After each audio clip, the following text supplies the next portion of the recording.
Hey guys, welcome back to the channel. This is story about what if Naruto has special chakra and becomes empty soul to a loved god among men part 1. Before I start, please do support for more amazing content and comments for part 2. Do consider to subscribe my channel and share my video to your friends and check out the description as well. Let's start the video. Naruto was sat alone in the orphanage grounds on one of the swings.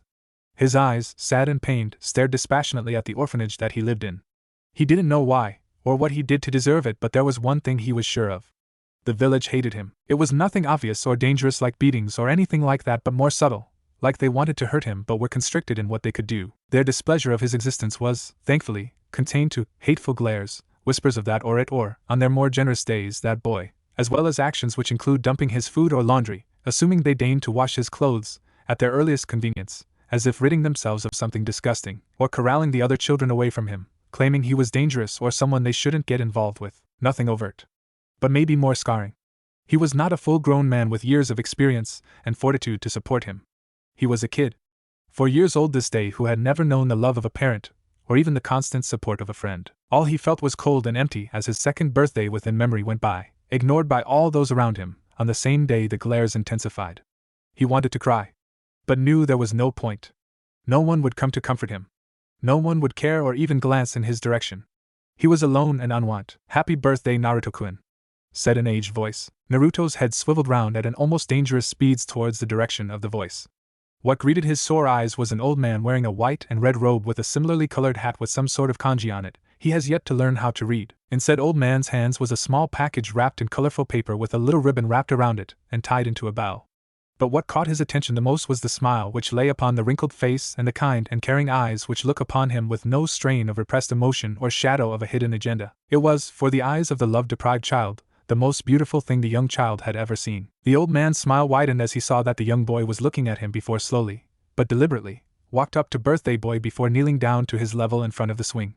Naruto could only stare at the elderly person with unconcealed shock as he came close to him and kneeled in front of him. The man's face continued to smile, but his eyes were now slightly sad at seeing the boy so shocked to have someone interact with him. Not missing a beat, the old man presented the package to the child before him. "Sorry I couldn't come to your previous birthdays, Naruto-kun. I was busy with work and didn't have enough time to visit you," the old man said in an apologetic tone, "but I'm here now, so, happy birthday," he said in a more jovial manner. Naruto was still dumbstruck by this old grandpa figure. He truly had no idea what to say or do in this situation. He had never experienced a birthday, his own or anyone else's. He had not even experienced such friendly interaction with another human being before. As such, he could do little but look from the old man's face to the present and back again. The old man, seeing his confusion and feeling a sharper pang of guilt, prompted the boy by jerking the present ever so slightly towards him. Snapping out of his daze slightly, he reached out towards the gift, gently grabbing hold of it, as if it would disappear if he were to hold it too tightly. Once he was assured the child had a firm enough grip on the gift not to drop it, the old man let go of the present and retracted his hand. This, however, did not mean that Naruto had accepted the present yet. He continued to hold the present in the exact same spot that he received it, with a look of confusion and even a slight fear which showed the terror he felt that this was all a cruel prank to get him to lower his guard, that the old man might hurt him. It had happened before with several of the older kids in the orphanage. He looked steadily at the old man, watching for any cue, any indication of what to do or what his intentions were in doing this. The Gramps had realized that the boy might be like this and was already waiting for him to ask.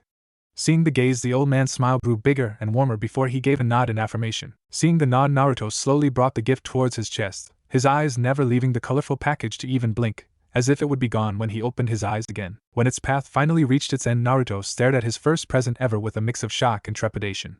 It was only then, at that moment, that he actually realized what was happening to him. What the old man had given to him, and what it all meant for young Naruto. He also realized that this present, this colorfully wrapped object with a little ribbon wrapped around it and tied into a bow, was not in the least bit important. In a flash, Naruto jumped off of the swing in a burst of instinctual need for physical contact with the sole person who ever so much as looked upon him with kindness. Before the old man could comprehend what was happening, he felt the air forced out of him as the small child barreled into his stomach and wrapped his small, skinny arms as far and as tightly as he could and wept tears of pure, unadulterated joy. Now, the one in shock, the man could not help but let out a small tear at the child's reaction to a birthday present he had yet to even open. His grandfatherly instinct kicking in, Konoha's grandfather figure wrapped his arms around the small child who was clinging to him and crying into his robes without shame or care. The Hokage knew he was needed back at the office fairly soon, however he resolved to make up for lost time later. He owed Minato and Kushina, not to mention this poor child, at least that much. It was an hour or two before the child in his arms cried himself to sleep, during which he had on several occasions thanked him and increased the strength of his hugs to an almost unbearable and heartbreaking level.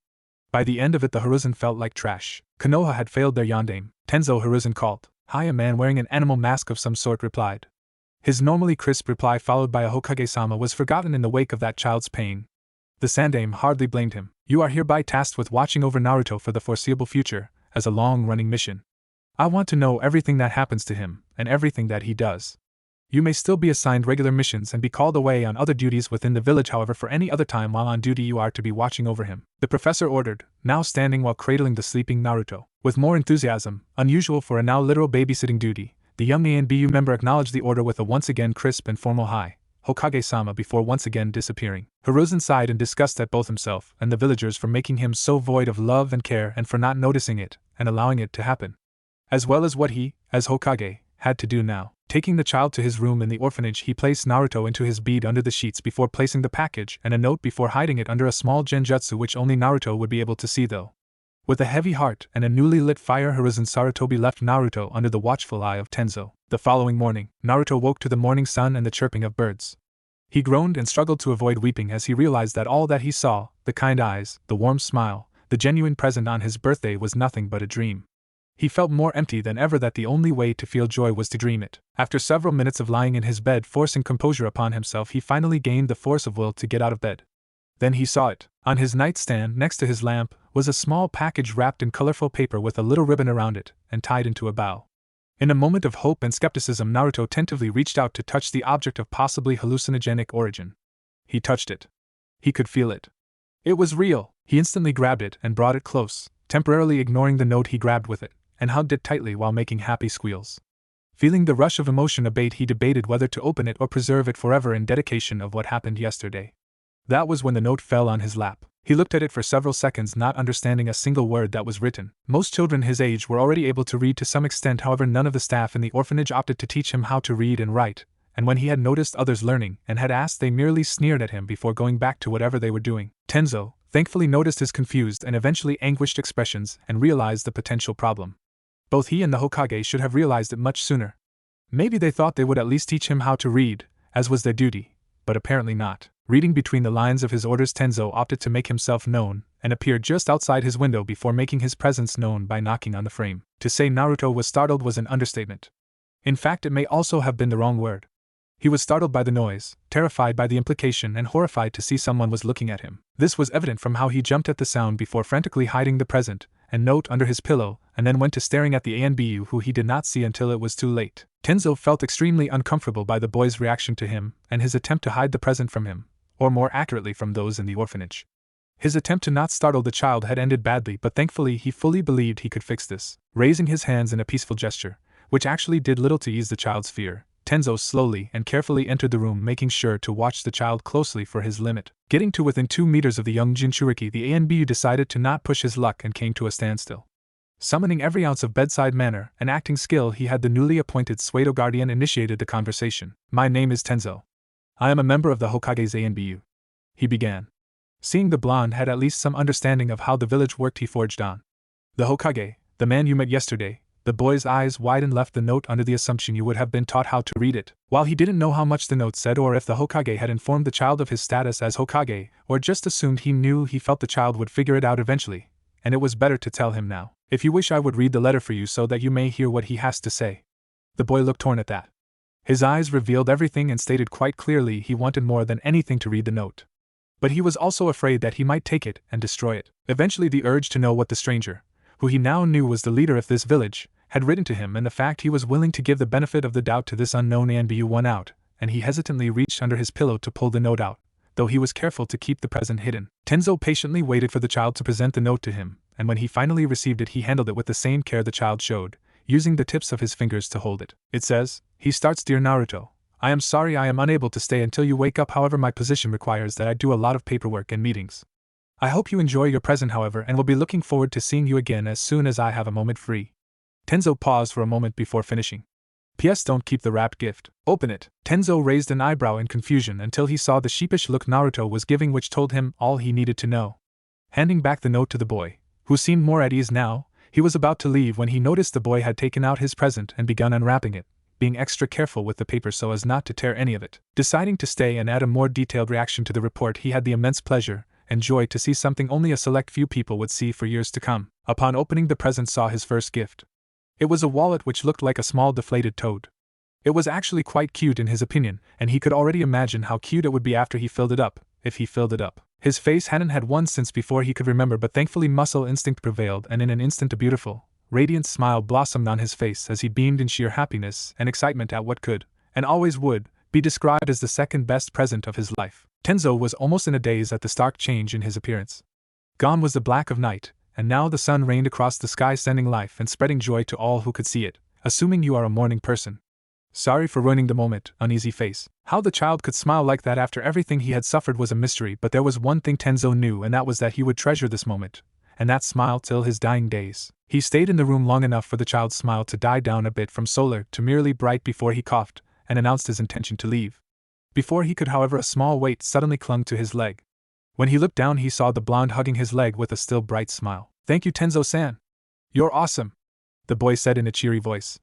It was also the first time he had heard the boy talk, he realized, and he must say it was a brilliant introduction to a voice. "You're welcome, Naruto," Tenzo replied with a smile.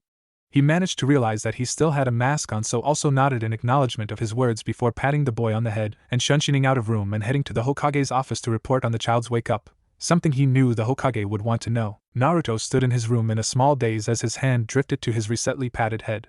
He didn't like the idea of someone patting you on the head, as it reminded him of a pet. However, he felt slightly happy at the intended affectionate act. Hokage office. Sarutobi had spent the last 3 minutes just staring at his rival.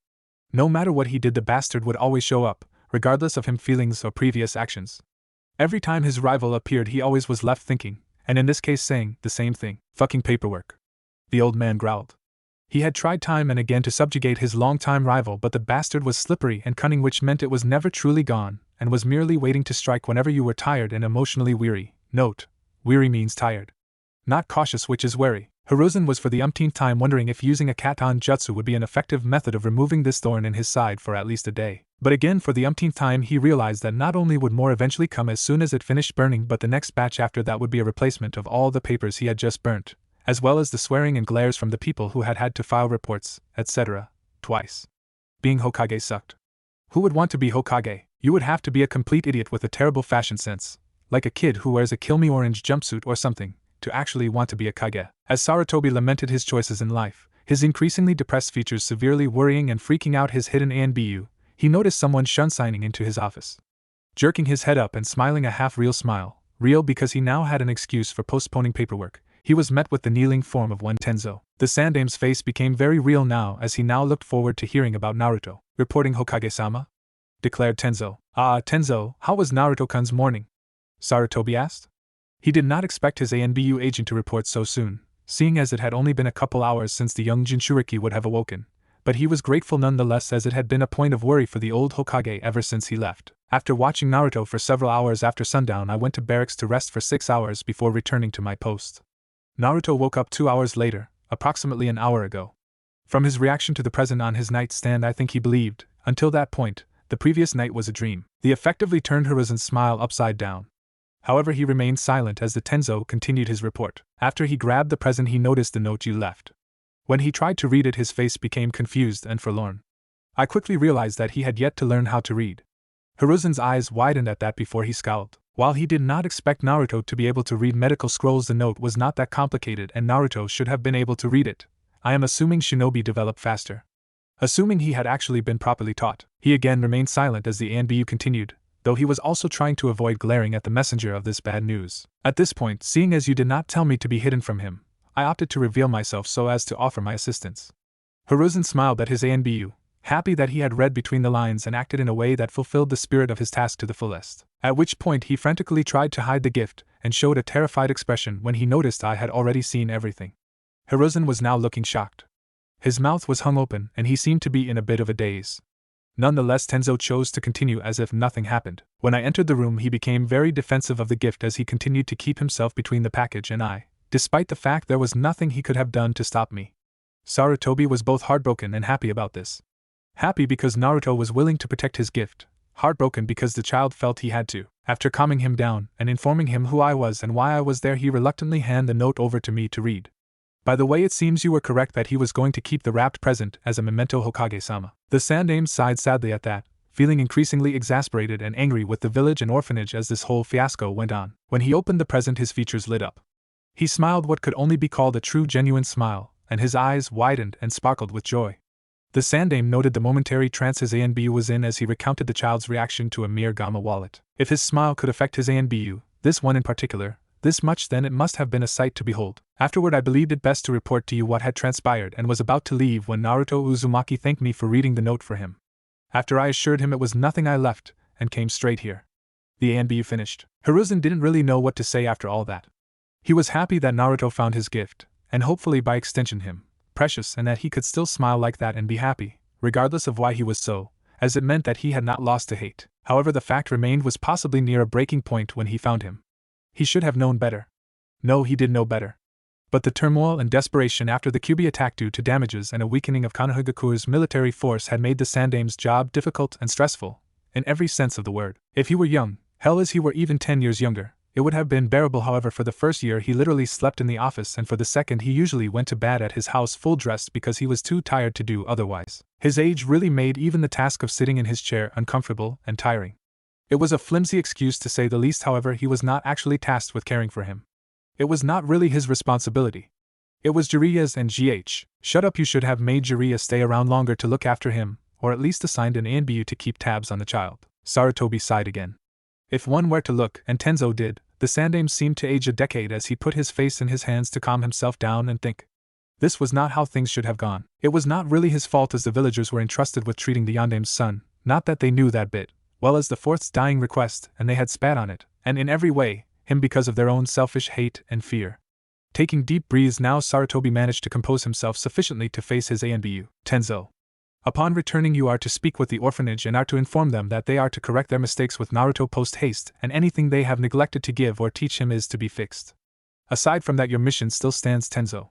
I expect weekly updates at least, he commanded while presenting a scroll of paper with official order. Tell me at once if you become tired of the task and I will assign someone else.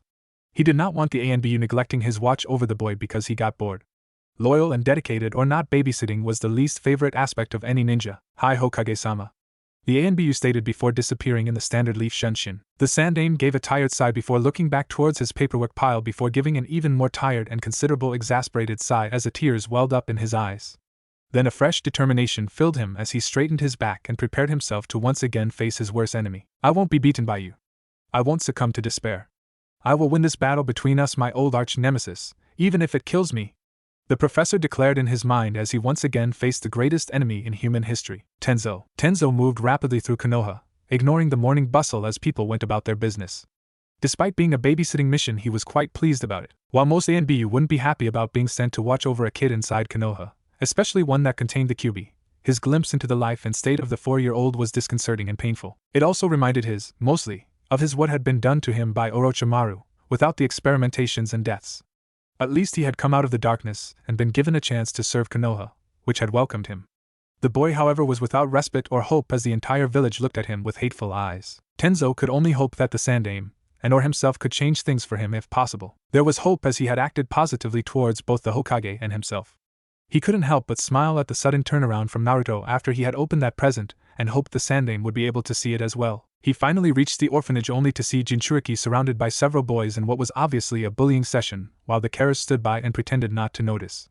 This lit a fury in the ANBU and was about to intervene, and break a few of those so-called caretakers' bones, when he saw an extraordinary sight. Naruto. After the ANBU, as he apparently was called, he knew what the Hokage was but didn't know about the ANBU. Left Naruto was on cloud 9.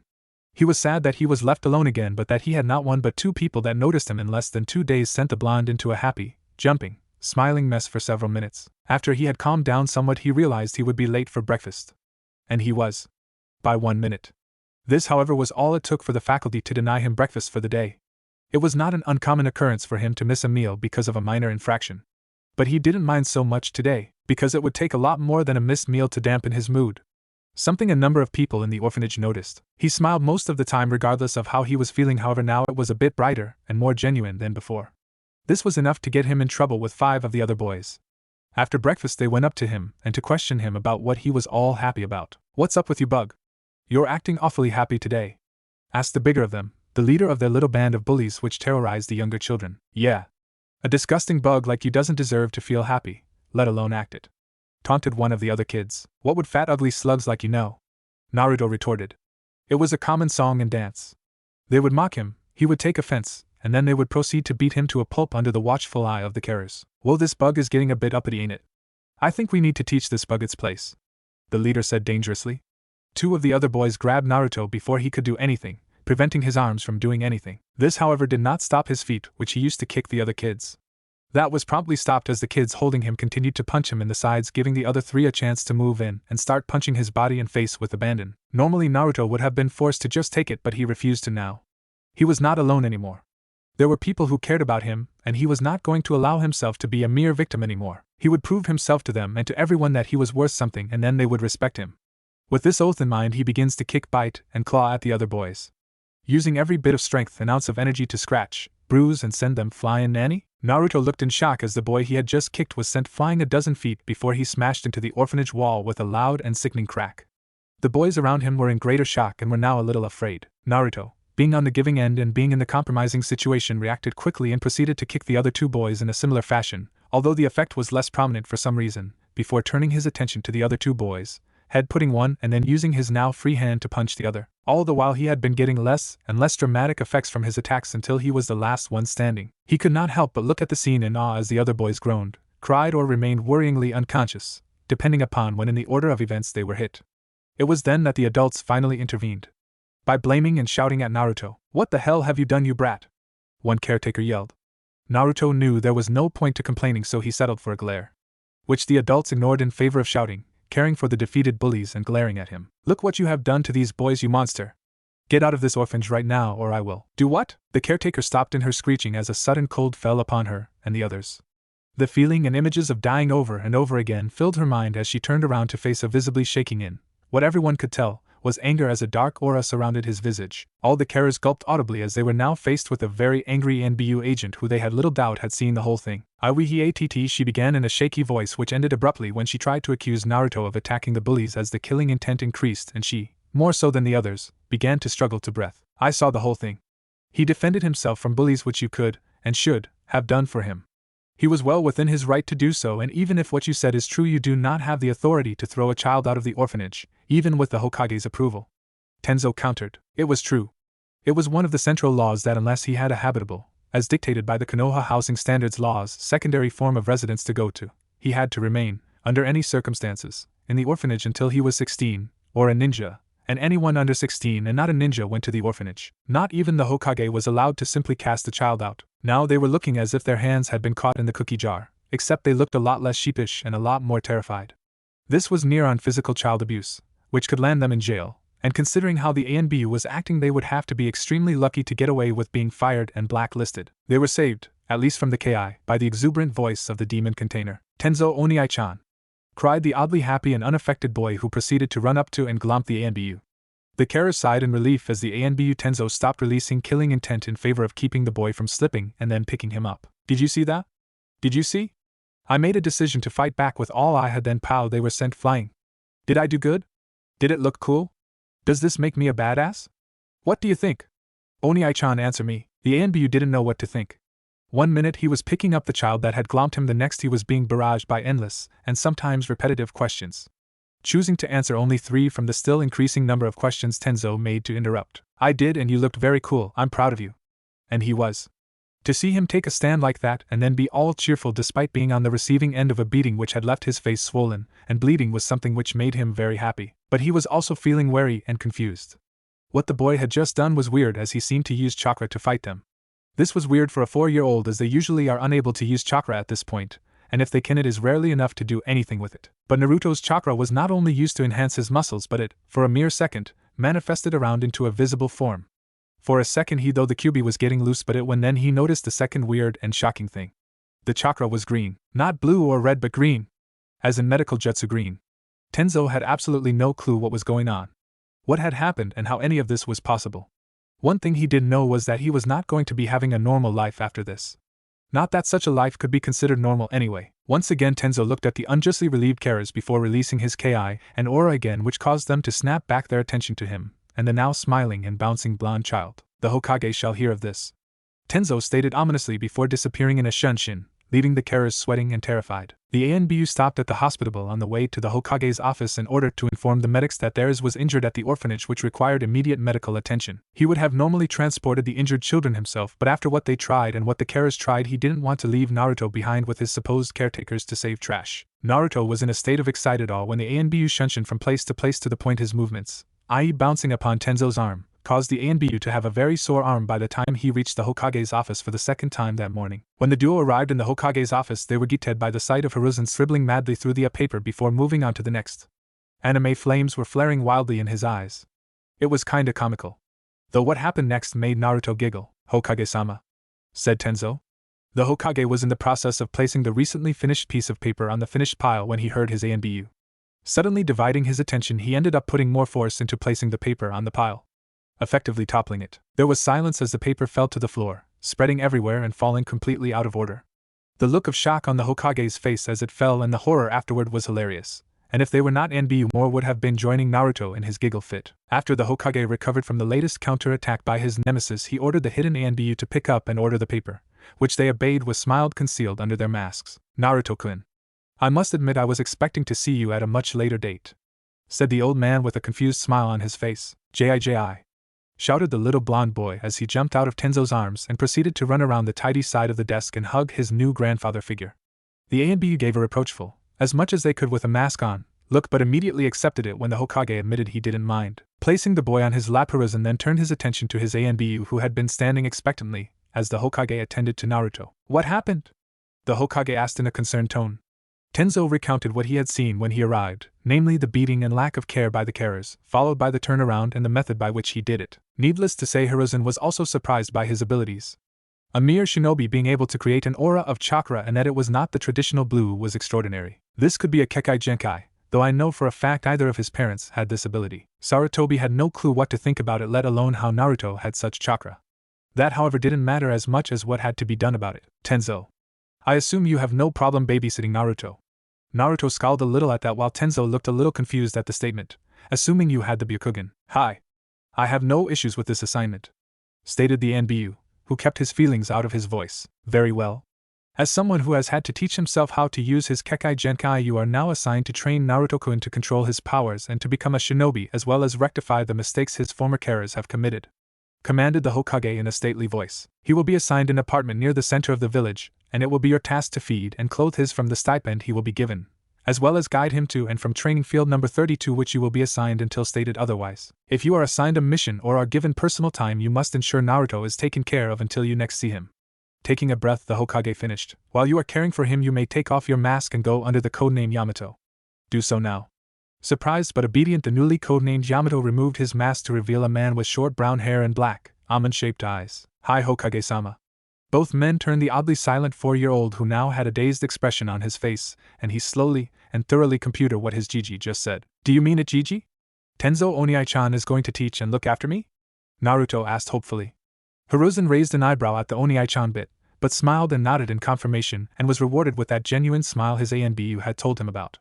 He had to say his words did not do it justice. "Thank you, Jiji," shouted the young child on his lap, who once again gave the Hokage a tight hug, which the old man returned with a chuckle. "Tenzo Oniai-chan, when do we start?"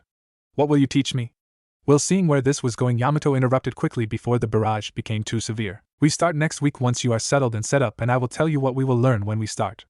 "Ah, and you will call me Yamato-sensei from now on," clarified Yamato. "Hi, Yamato Oniai-chan," Naruto exclaimed cheerfully. This caused Hiruzen to chuckle as Yamato's sweat dropped before giving in to the eccentric and energetic child. Turning towards the amused visage of the Hokage, the now part-time ANBU began to clarify as to where exactly he would be living and how much authority he would have over the boy's life. After several minutes he left with Naruto, feeling safe and daunted in the knowledge that Naruto was housed and his entire future was in his hands. 1 week later, the last week had been the best in Naruto's life so far. Meeting his surrogate grandfather, meeting his Oniai-chan, and finally being taken out of the orphanage and cared for by his new mentor and guardian, Yamato Oniai-chan. It was heartening to have someone show an interest in you. Few children realized how lucky they were to have a parental figure fuss over their diet and state of dress or cleanliness. He didn't even mind when Yamato told him off for doing something wrong, as he could feel that he was doing it because he cared and wanted to help him improve and stay healthy. Over the last week, Yamato had been ensuring his apartment was in order and ensuring meals were prepared and eaten. Naruto was still too young to cook and clean up after himself, so Yamato had to do it for him until he was big enough to do it himself. Clothes shopping was a trying event for both of them, as most of the shop owners would glare at Naruto and try to charge extra for his clothes. That was always stopped abruptly when Yamato used his ghoul eyes jutsu to corral the shop owners into giving them a discount. Yamato found the whole thing aggravating, however the fact it was easily resolved made things easy to bear in comparison to what Naruto was going through. But it was still trying for him. How so? Because of Naruto's obsession with orange. Every shop they went to, he immediately would pick out the only orange items of clothing in the entire store, and considering they were all in the back of the store and kept out of sight was a true testament to how obsessed he was with the color. It was an uphill battle for Yamato, and it often reached the point where Naruto's obsession and stubbornness rivaled his fear of Yamato's ghoul eyes. In the end, Yamato had to compromise by allowing him to possess orange tops and jumpers but only allowed blue and black trousers and sandals. It was delicate, but it tempered Naruto's love of the color enough for Yamato to put the fear of God into him and force acceptance. He was not going to spend the next 8 years or so looking at a boy who was always dressed from head to toe in kill me orange. He'd rather die. Thankfully for Naruto, the children he fought were not critically injured, which was odd considering the force he hit them with should have left some of them on death's door. Or in his house. The doctors didn't know how they were still fine, as the damage would normally have been significant. However, it seemed as if the children were already partially healed when they found them. Anyway, now was the day Yamato would teach Naruto how to be a ninja and how to use cool jutsus. Yamato had taken him to the assigned training ground at 7 in the morning. He would have taken him there at 6, however Yamato had quickly learned that Naruto was not a morning person, which he had learned the hard way when he tried to wake him up at 5 and had his hand bitten by an angry and drowsy Naruto. Also, despite his surprising levels of stamina, he was still a 4-year-old boy who needed plenty of rest in order to grow. Once they were there and Naruto was paying close attention, Yamato began. Alright Naruto, this will be your lessons for the following month. Whether it will be the same for the following month will depend on how well you complete the tasks given. He waited for Naruto to give a nod of understanding, indicating that he understood and was still paying rapt attention. We will begin in the morning with 2 hours of physical exercise to burn excess energy. Followed instructions in how to mold one's chakra by use of hand seals, and later in the month we will work on chakra control. He paused a moment to again gain confirmation that Naruto was paying attention, which he was, before he continued. We will continue to do so for 3 hours until you can do them on instinct. Naruto's enthusiasm dropped slightly, however you would have to know him rather well to tell. We will have lunch and then the afternoons will be dedicated to reading and writing. Yamato finished. Any enthusiasm lost at the lack of cool jutsus was regained tenfold when he heard about being taught to read and write. It had been a point of embarrassment for him that he had not been able to read, whether it was his fault or not, as the other kids would pick on him because of it, and because it had caused trouble for Yamato Oniai-chan throughout the week, as well as almost depriving him of the chance to know what his Gigi's note said. Note: he is illiterate, and he doesn't know how boring books can be at this point, but has already been taught the importance of being able to read. Let's go, Yamato Oniai-chan. With unnatural exuberance at the prospect of a hard day's work, Yamato considered trying to get Naruto to call him sensei before he remembered how stubborn he can be and decided not to waste the day trying. Alright Naruto-kun. Let's start with half an hour jog around the training ground. 2 years later. It had been 2 years since Naruto was placed under the care of codenamed A and B Yamato, and things couldn't have been better, not including having parents, being liked by the village, having friends his age, or a normal childhood. Yamato, while being strict and demanding, was fair and dedicated to Naruto's well-being. Every demand he made, every request he gave, and every criticism he composed was tailored for the purpose to focus and advance Naruto's training. It was painful at times, but it felt more like a good pain. Like you had pulled your muscles while training. It hurts a bit, but you know you will be stronger for it. The first month was both below and above Yamato's hope and expectation. In terms of physical activity, Naruto excelled. On top of having endless stamina to throw around carelessly, his shockingly advanced healing/regeneration meant that any soreness, regardless of how serious, was usually completely healed within half a day, which meant he could do it all over again without issue the next day. His academic learning was also going well. He had caught up in his reading skill to most kids of his age group in that month, and had also almost caught up in his writing skills. It was quite pleasing for both Naruto and Yamato, as he knew Naruto had worked hard both in and out of schooling hours to catch up. The below expectation came to his chakra control. He had learnt the hand signs without difficulty, however, regardless of how little he had used. The leaf that was used in the leaf exercise would constantly be vaporized whenever he used his chakra. Not blown away, not destroyed. Vaporized. As in not a single speck of the leaf left. It had reached the point where Yamato went to pick another leaf from the tree they were using only to find it was barren. Naruto was devastated that he was having such trouble with, from what Yamato Oniai-chan said, was a basic exercise, sure that Yamato Oniai-chan and Gigi were disappointed in his lack of progress. That was far from the truth. Yamato and Gigi, while mildly frustrated by the fact he was struggling with this, were shocked and slightly excited to know that even at 4 Naruto had enough chakra to do that to the leaf. It was heartening to know that he would become such a powerhouse, but a bit daunting as chakra control by normal means may be impossible for him. This did not stop Yamato and Naruto from trying, however. Yamato set the bar high, him reaching Tsunade-level chakra control, and was determined to stick to it, while Naruto wanted to fulfill his expectations and was too stubborn to back down from a challenge. In the end, they spent nearly a year on the exercise, mostly showing no progress. However, well into the 11th month, where physical and academic time was neglected in favor of the leaf exercise, there was finally success. It had been a standard day for the duo. Naruto was working on the leaf exercise while standing next to a large basket full of leaves, after finally getting to the point where it was merely being blown away from his head, when he noticed that the leaf he had just placed on his head had fallen past his eyes. With a squeal of happiness, Naruto called out for his teacher, who had been lying on his side while reading a book. When he had his Oni-chan's attention, Naruto again demonstrated him using too little chakra, which also made the ANBU excited. It would be strange for most to see someone being happy about using too little chakra. However, considering how Naruto had been using too much for almost a year, it was a huge step forward. In the end, it took another 6 days to get it right. However, he did get it down. There was celebrating that night at a certain ramen stand, which resulted in piteous crying of a certain ANBU as he mourned over his now starved and deflated wallet, all the while cursing and whispering death threats towards his Hokage. That was another thing that had happened in around about the 3rd month. The Sandaime had had a spare few hours at lunch to wander, time which he used to see Naruto. When he saw him looking so forlorn after once again disintegrating an entire basket full of leaves, the old man invited Naruto to lunch, which just so happened to the Ichiraku's ramen stall. Hiruzen, Ayam and Chuchi were a combination of amusement, shock and happiness, respectively, as Naruto downed his 5th adult-sized bowl of ramen before giving a satisfied burp. Ayam actually weighed the amount of ramen Naruto ate, and the amount he weighed, and found he ate over 3/4 his body mass in ramen. It was both hilarious and terrifying that someone could do that, and not be in a kimchi. Understandably, Yamato, as his legal guardian and secondary money source, had words with Sarutobi, demanding that he take full responsibility for what he had unleashed. Needless to say, Hiruzen used his authority as Hokage to get out of trouble and turned it on back on Yamato, telling him that as Naruto's guardian it was his job to break this new obsession. It never happened, and the ANBU had never forgiven the Sandaime for doing this to him. When he was 5, Yamato decided to gift Naruto with a cool new jutsu for him to use. After clearing it with the Hokage, which took over a week of assuring the Sandaime that Naruto would be more than capable of handling it, the event was fairly quiet for the most part, as it was only Naruto, Hiruzen and Yamato. However, it had a good feel to it, with Naruto smiling the entire day with wide sparkling eyes at his first birthday party. After receiving his Gigi's gift, a set of fake wooden practice kunai and shuriken, Yamato approached and told him about his gift, Kagebushin no Jutsu. He informed Naruto of all the benefits and dangers, not that he listened to that part, of using the technique, and ensured that he understood exactly how dangerous it was, as was the agreement with the Hokage. After Naruto gave his usual loud and cheerful response, the next day Yamato and the Sandaime took him out to the training ground where Yamato taught him the hand seals. After he got it down properly, and to Yamato's complete satisfaction, he summoned his first Kagebushin. Or at least it would have been his first Kagebushin if he hadn't put way too much chakra into the jutsu in his excitement, resulting in him creating his first 300 Kagebushin. Yamato and Hiruzen's jaws dropped to the floor at the sight of a 5-year-old producing more clones than 2 Kages combined could manage, and not even look strained. They knew he would be able to do a lot considering how large his reserves apparently are.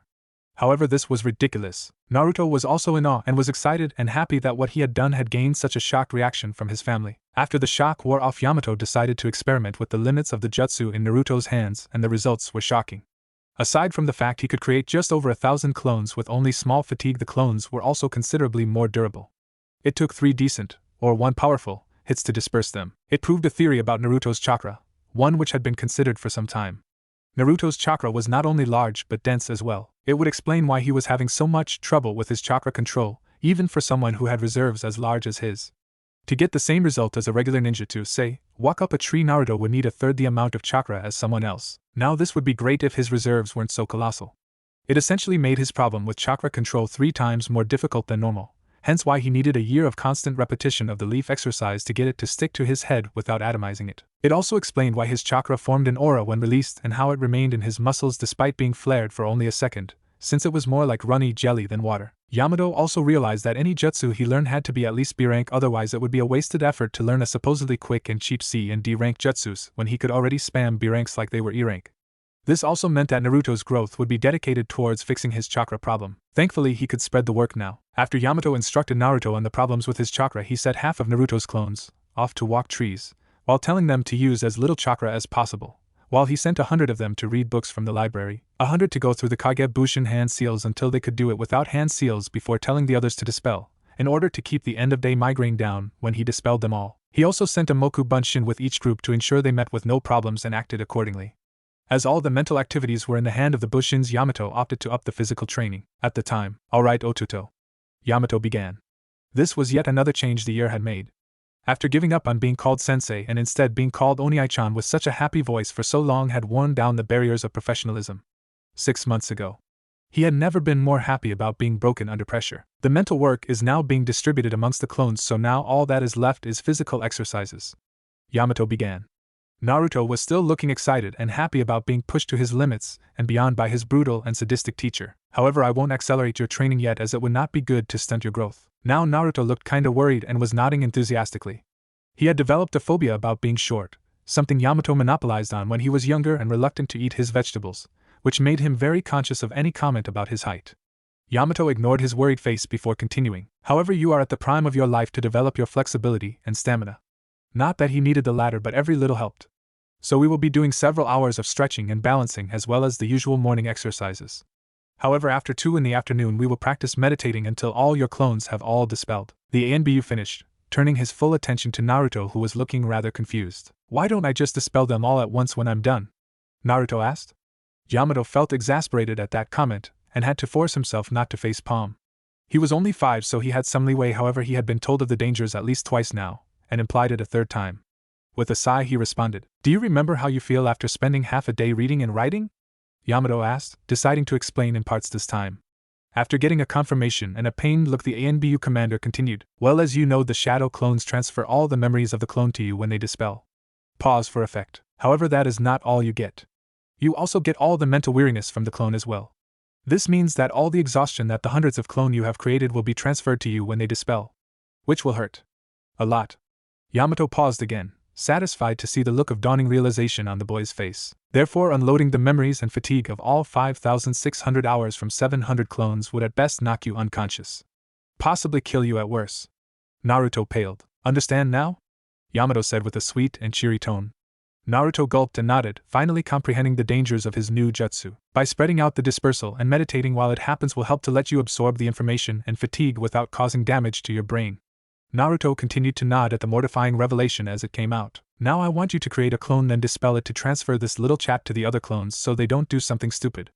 Naruto was already making the clone, and a moment later it dispelled itself. Needless to say, he slept well that night.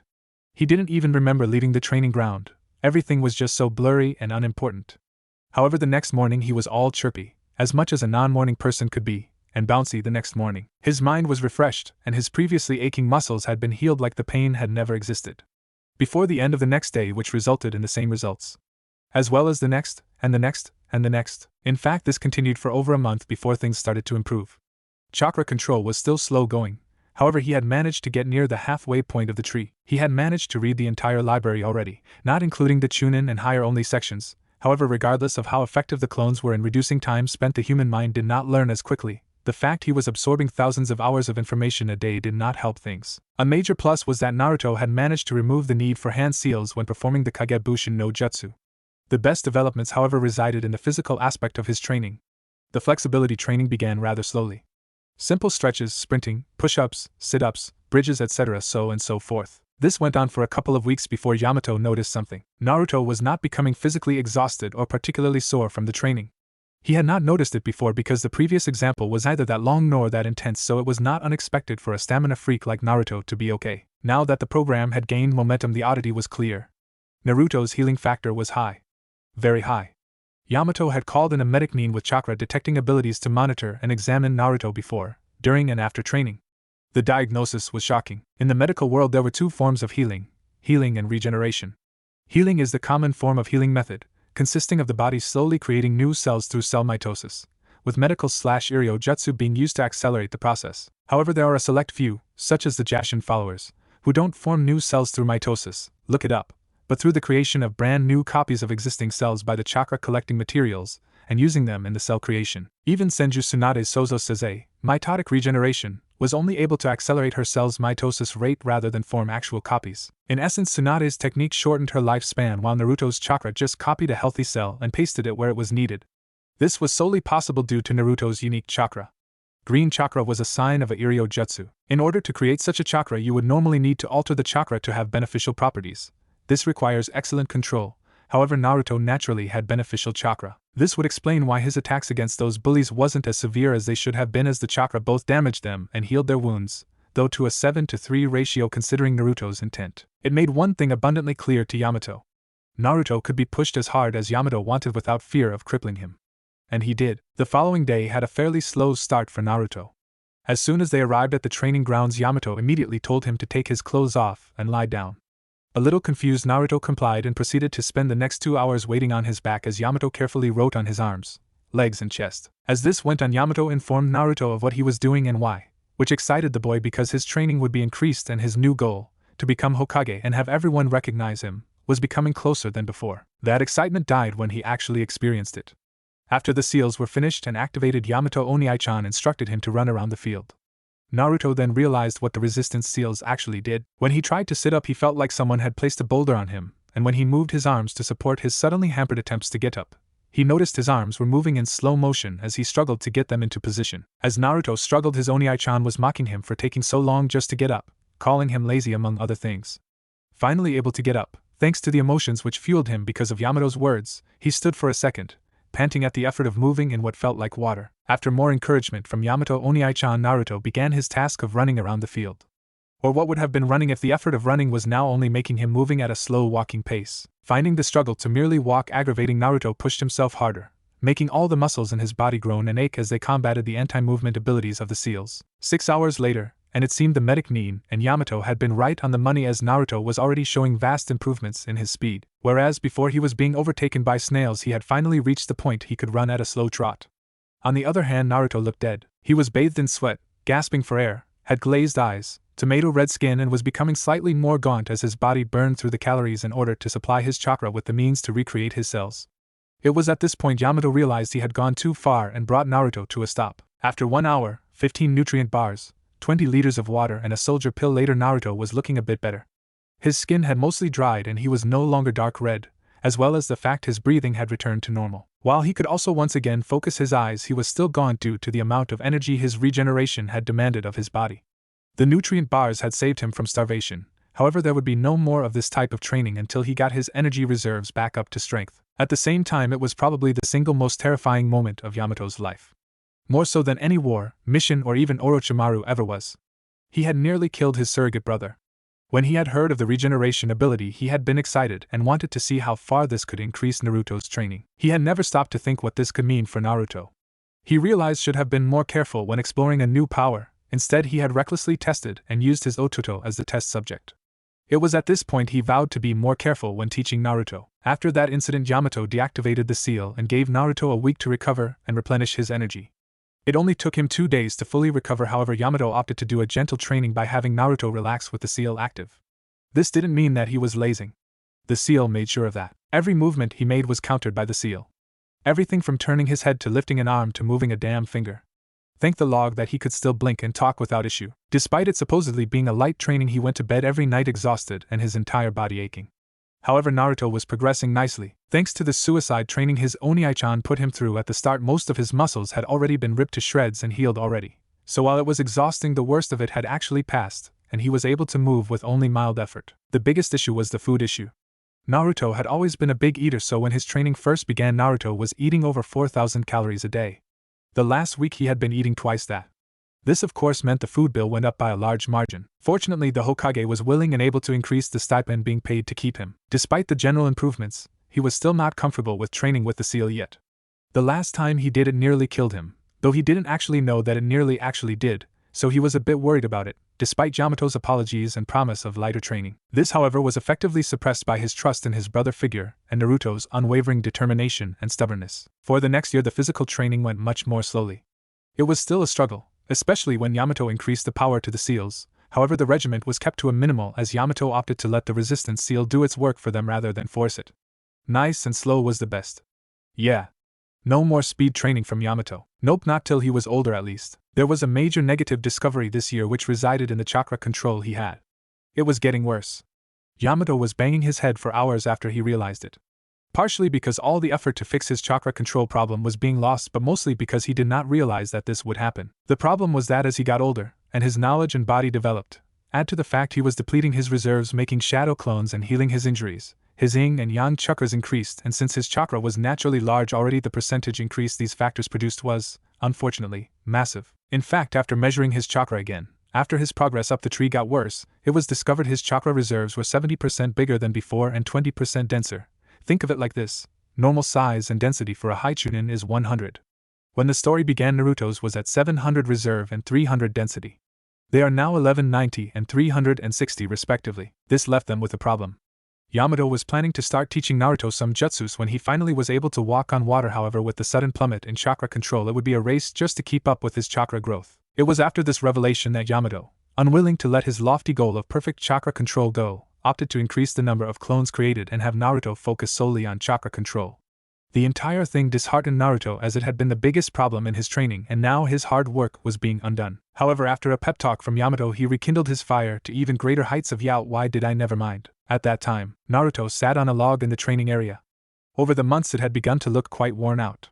There were a number of damaged trees which had definite signs of footprints on the trunks, while some had footprints through the trunks. The ground had been gouged from where Naruto had run, and a dead tree was present on the edge which had died after all its leaves had been plucked for the purpose of being used for chakra control. Overall, the training ground was kind of beat up from the pounding it had been given. However, if you looked closely, you could notice older scars which told of other trainees. The training ground would recover in time. A long time. Naruto, however, was not really looking at the training ground. He was looking over his memories, and the memories of his clones. It was devastating. The amount of hours he had poured into it overall was simply ridiculous. Most people could complete all the chakra control exercises within a year, if they were lazy, and yet Naruto had spent 5 years worth of time just getting near to the top of the damn tree. Naruto let out a sigh of despair, feeling weighted by the knowledge that all that pain and suffering would soon be for naught. When Oniai-chan had informed him of the problem, Naruto struggled not to cry. He waited until after Yamato Oniai-chan had gone on a quick errand before he did that. The next 5 minutes were dedicated, after he was out of sight, had been dedicated to relieving his frustrations. Whether that was by punching a tree or simply weeping. Now he was just sitting on his little log wondering what the point of trying harder was. All that effort wasted, were Naruto's thoughts. Without him knowing it, Yamato had already returned and was watching the slacking boy cry over spilt milk. He let out a sigh as he tried to look at things from Naruto's angle. All that work, and he had just been told it was for nothing. Yeah, I have no right to talk. I would probably be bawling like a 2-year-old. Yamato thought. Well, time to buck up, Otuto. Naruto. Yamato called out as he revealed himself. Naruto jumped in surprise and embarrassment as his older brother figure appeared with a slightly disapproving look on his face. Are you going to give up? Yamato asked in a neutral voice. Naruto flinched at the emotionless tone his brother gave him before looking away from him in uncertainty and shame. He didn't know what to do. What is the point of fighting the river? Why combat the wind? In the end, the gesture is futile and heartbreaking. But he didn't want to give up. He had promised himself, and Oniai-chan, that he would become a strong ninja and prove to everyone his worth. Seeing the conflict in Naruto's face, Yamato chose bring the hammer down. Well, that is too damn bad, because I refuse to let you. Naruto had shot up to look at his brother teacher with shock and curiosity. I have invested way too much time and effort on you for you to give up now. I will drag you to the top kicking and screaming if I have to. I will never give up, and do you know why? Because you are my Otuto, and I believe that you can become the greatest ninja that has ever lived, Yamato said with an air of resolution. No doubt laced his words, nor did weakness cross his eyes. Naruto's eyes, on the other hand, were laced with tears and a growing determination as his eyes became alight with fresh flames. Now are you going to get onto your feet and walk this path with me? Yamato finished, flashing a loving and gentle smile. Naruto wiped the tears from his eyes before giving Yamato Oniai-chan a wide grin. Walk? That takes too long.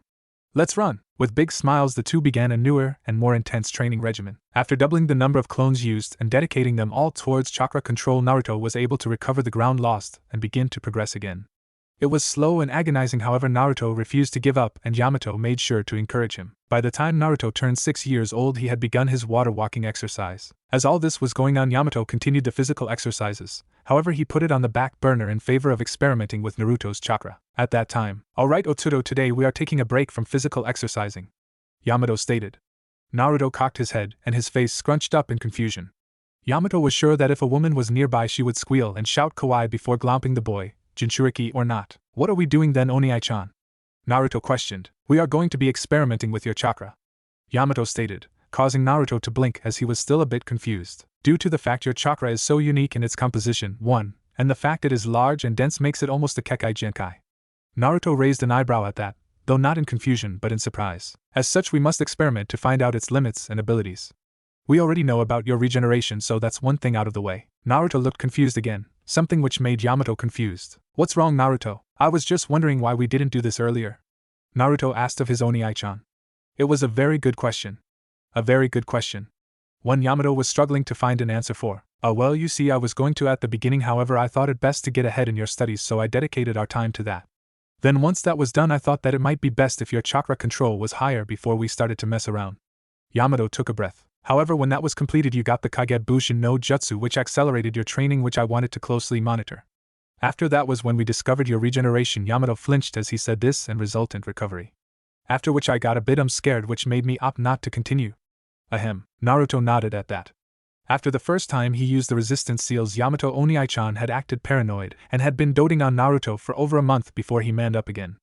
Naruto had stumbled upon a medical book some time afterwards which had explained what exactly had happened that day and why it freaked his Oni-chan out. It definitely freaked him out. Anyway, we are doing it now, so let's try out some things which I noticed over the last couple of years. Yamato said. Now you remember how to move your chakra through your body, correct? Naruto nodded. Okay, then I want you to pour as much chakra through your body's chakra network as you can. Yamato said. Naruto looked confused again, however he quickly complied. Naruto directed his chakra through his chakra network, causing Naruto to feel a surge of energy as the chakra infused with his muscles, eyes, etc. That's when it happened. He was so focused upon moving his chakra that he didn't notice it at first, however when he was done he realized that he was glowing a soft green.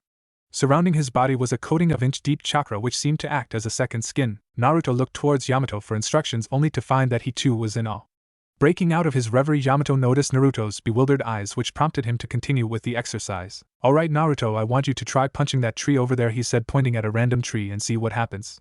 Make sure that you focus upon what you're doing so we can review the results. Naruto nodded before going up to the tree left of the one Yamato actually pointed at.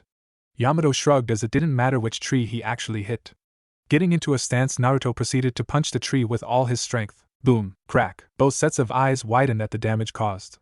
Naruto's arm was shoulder deep inside the tree and there were large fractures going up, down, and around the tree trunk. There was an awkward silence as Naruto slowly pulled his arm out of the hole that he created, his green aura still surrounding him. Incredible. Yamato said in a tone which voiced his awe. Only Tsunade would have been able to do anything like that to the tree, though she would have blown the thing apart.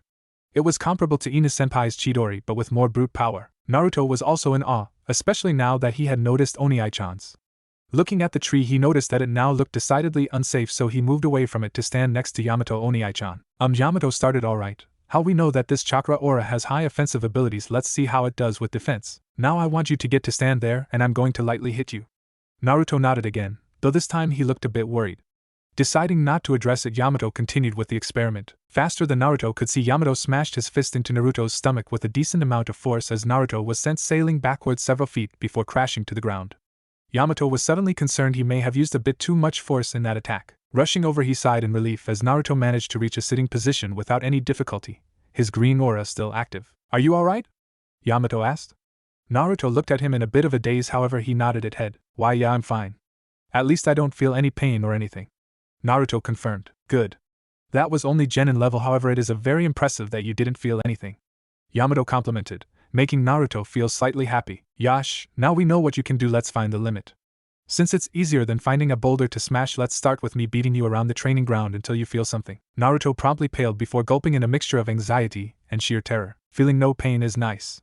However, being beaten up is scary regardless of whether or not you feel it. For the next hour, Yamato punched Naruto around the training ground as Yamato slowly increased his strength until Naruto finally felt a slight sting at around Haichunin level. Over the 2 months leading up to his 6th birthday, Naruto and Yamato continued to experiments with the density aspect of Naruto's chakra, seeing if the chakra armor could be modified in shape, such as create a shield or a sword or a dome barrier. Once Naruto got the hang of manipulating and shaping his chakra, it did not take much effort to create virtually anything you could think of.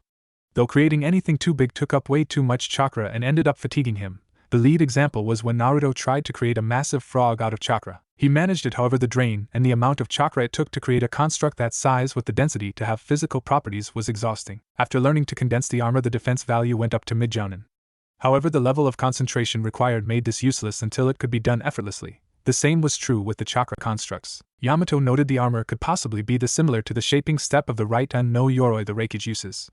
It would require testing later when Naruto managed to complete the walking exercise and the elemental manipulation training began. Life continued for some time as it had before. Wake up, breakfast, training all day, bed and relaxation in the evening. Fairly grueling for a 6-year-old, however, without anyone to play with or anything to do. Naruto was more than happy to go through grueling training day after day. This all changed, however, shortly after Naruto's birthday when he went to the academy. It was the day of the academy and Naruto was feeling excited, scared and sad. Excited because of how he could go to the academy and begin his path to becoming a shinobi. Sad because it would cut into the time he could spend with his Oni-chan. Scared because he knew what he could expect from the academy. The hateful glares of parents and teachers and the whispers of children who had been told not to talk to him. It almost made him want not to go. Not that he would voice that to Gigi and Oni-chan.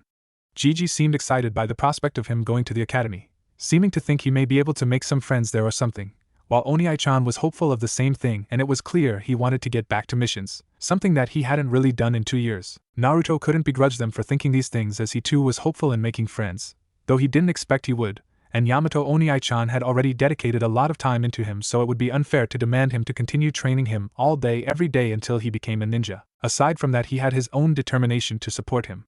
Yamato Oni-chan had opted not to teach him throwing techniques or the basic 3 jutsus, as he would learn that in the academy, and he was curious how the teachers would treat Naruto.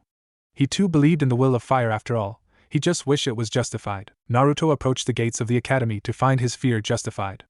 As soon as he came into sight, half the parents subtly told their children to stay away from him, the other half just straight out said it. Naruto just sighed as he realized that finding a friend was a forlorn hope.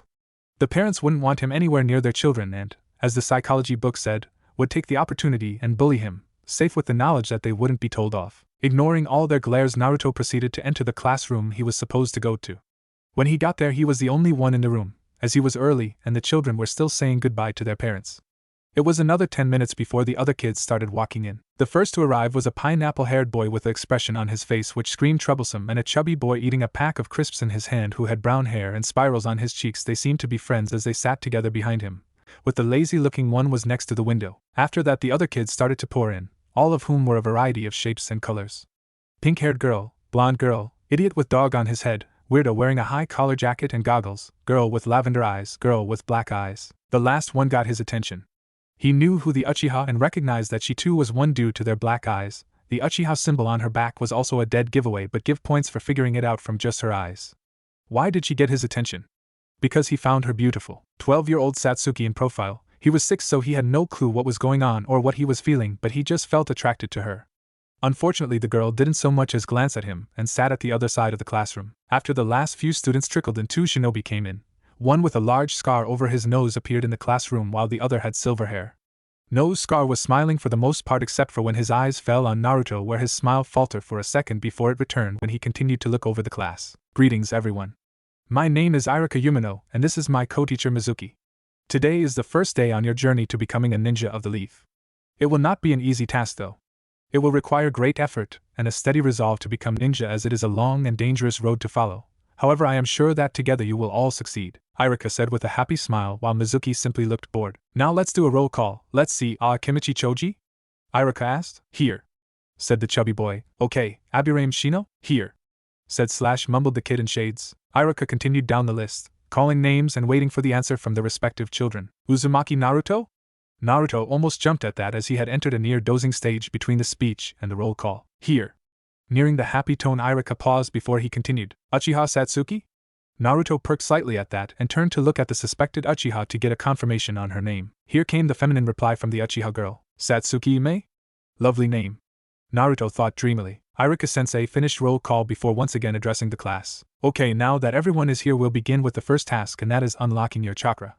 Can I have a show of hands for those who have already unlocked their chakra? Naruto and all the clan members raised their hands. Irika nodded and set out to instruct all the people whose chakra was still locked. While this was going on, the people who didn't need instruction talked amongst each other, most of them at least. I was left alone with no one sitting next to me or paying attention to me, just like their parents said. You're Naruto, right? Came a voice from behind. Looking around in surprise, he was met with the plump face of one Choji. Yeah? Choji smiled. Choji, he said, pointing to himself. And this is Shikamaru. Pointing at the now sleeping Nara. Naruto nodded in acknowledgement, still rather surprised about the unexpected introduction. We were going to watch clouds during the break. Do you want to join? The Akimichi asked. Naruto blinked as he processed the invitation before his face split into a massive smile. Sure! Naruto exclaimed with a big grin still on his face. Choji smiled back, finding that grin to be infectious. Even the lazy Nara, who had cracked an eye to watch Choji's attempt at making friends, mustered the energy to make a small smile. When the initial introductory classes were finished and the first break began, Naruto, Shikamaru and Choji found a nice patch of grass and lay down next to each other and watched the clouds pass. Naruto didn't understand how Shikamaru liked it so much, however he did understand why he did it. Looking into the blue sky and cotton clouds was oddly relaxing. All the worries, fears and pain he experienced seemed to be soothed, for a lack of a better word, as if the clouds that passed were somehow delicately stroking the sores of his mind. The only thing that ruined it was the sound of Choji munching on his crisps and the annoying people playing in the playground. But Naruto didn't let it bother him, as this was the first thing he had ever done with people his age, if you don't count fighting. This went on for about 10 minutes before a bell rang for everyone to return to class. This pattern went on for the rest of the day until the academy ended at 3 o'clock, when the parents came to pick up all the children. Despite his own instinct and advice, Naruto stayed to watch loving parents pick up their sons and daughters and ask them how their day was, all with kind, loving smiles. Yamato and Gigi were close to him, and he loved them. However, he always felt something was missing. Never sure what it was, but knew there was a hole in his heart. And now it was aching. He knew he shouldn't have stayed. Arriving back at his apartment, he was greeted by a smiling Yamato. "Great! I managed to make a couple of friends called Choji and Shikamaru," Naruto exclaimed happily. "We spent our breaks watching clouds. It was really relaxing," Naruto told him. His smile faltered, however, when he recalled Irika-sensei. "Though I don't think the sensei likes me," he admitted, allowing a bit of his depression to slip through. Yamato could only nod, as he knew that Irika was Naruto's sensei. However, he also knew Irika was a good man and hoped he would see past his hate. However, he noticed something of what Naruto had said. Cloud watching. It was a Nara hobby which almost every single Nara male participated in. He then realized something that he should have done long ago. And Yamato thought he had the perfect thing for Naruto to when he was on missions. "Hey Naruto, I'm going to be going on a missions again in a week time." Naruto slouched slightly at that comment. "However, I have an idea of what you can do in the meantime." Naruto looked at him in confusion before coming to the conclusion that he was talking about a training regiment, or a new jutsu to learn, or maybe a fighting style to learn. Now extremely interested, Naruto shifted his body and eyes in order to optimize his focus. "You need a hobby," Yamato stated with a cruel smirk. Naruto blinked. "Hey Naruto, I'm going to be going on a missions again in a week time." Naruto slouched slightly at that comment. "However, I have an idea of what you can do in the meantime." Naruto looked at him in confusion before coming to the conclusion that he was talking about a training regiment, or a new jutsu to learn, or maybe a fighting style to learn. Now extremely interested, Naruto shifted his body and eyes in order to optimize his focus. "You need a hobby," Yamato stated with a cruel smirk. Naruto blinked. "Hobby?" Naruto asked. He of course knew what Yamato Oniai-chan meant, he just didn't what the hell he meant. "Yes, something fun you can do, which you can do in your spare time." Naruto blinked again, his face still scrunched up in confusion. "Can't I just do more training?" Yamato sighed at that but forged onwards. "You can, however it is extremely stressful and doesn't help you to relax or forget your worries in the slightest." Naruto focused on the forget your worries part and thought back to how he felt when watching the clouds. "So I'll take up cloud watching, / Naruto asked / stated. Yamato shook his head, however. "The Nara are genetically lazy, which makes an easy hobby like cloud watching perfect for them," he countered. "You, however, are hyperactive. I had to glue you to the chair more than once when I started teaching you history because you wouldn't sit still." Naruto had the grace to look embarrassed at that. After losing 5 pairs of trousers to that seat, he had learned to sit still. However, even today he was restless despite that. "No. Cloud watching is fine if you want to relax for a moment, however it is not suited for a hobby. However, there is something you may be good at." His smile again becoming sadistic. Naruto was slightly concerned by that smile, but chose to bite the kunai. "What?" Naruto asked. "Pranking," Yamato declared excitedly. Naruto gave him an incredulous look. "What?" "Think about it. It takes a lot of energy, especially when running from the angry pranked. It is difficult, but the results are spectacular. You can target the meaner of the village and Hokage-sama will get more paperwork because of it." Naruto was a bit creeped out by his Oniai-chan's need to make Naruto's Gigi suffer, however he did like the idea. It was a weird hobby, but it sounded fun. Yamato, seeing how the idea was getting Naruto's attention, decided to place the icing on the cake. "Plus it will be great training. Depending upon the prank you will be having Chunin, Jonin and even ANBU after you, so it will help with your speed, endurance, and quick thinking to shake them off." Naruto's head bobbed up and down slowly as he processed the icing as it came. "It will also require planning, stealth and flamboyance, which will be useful when infiltrating enemy territory." Icing done, all that was left was the cherry. It would also be something to talk about with your friends. And sold. Naruto froze before he put on a big grin, which he soon directed at Yamato. "Alright, then I'm going to prank the entire village." Yamato smiled at the boy's enthusiasm. oblivious to the monster he had just unwittingly unleashed upon Konoha. Hiruzen would not be the only one to find his way into its path of destruction. 2 months later, Naruto began pranking the next day. Small things at first. Putting the chalk eraser over the door, tying someone's shoelaces together, taking someone's school book from them, and then giving it back just when they got in trouble, etc. Nothing overly big, and he got caught a lot at the beginning. However, after Yamato left a week later, as promised, Naruto upped his game.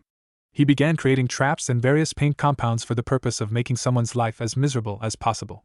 He began to carefully plan his pranks after his first few failures and proceeded to make a multitude of plans. In the month that Yamato was on his mission, half of Konoha was thrown into chaos.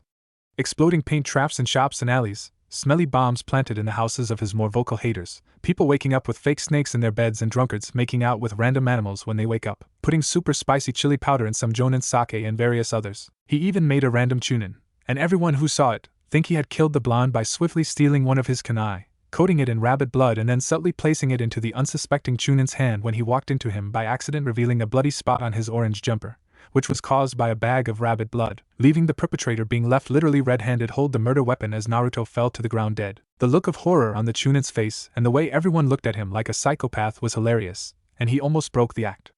Another ninja actually tried to arrest him until Naruto suddenly disappeared while leaving behind a "you've been pranked" note. Later, Naruto was forever grateful that he had stayed around long enough to hear the chunin scream profanities in the wake of the young blonde's prank, even if doing so caused him to get caught. Naruto had also noticed a man with silver hair walking down the street with a strange orange book in his hand.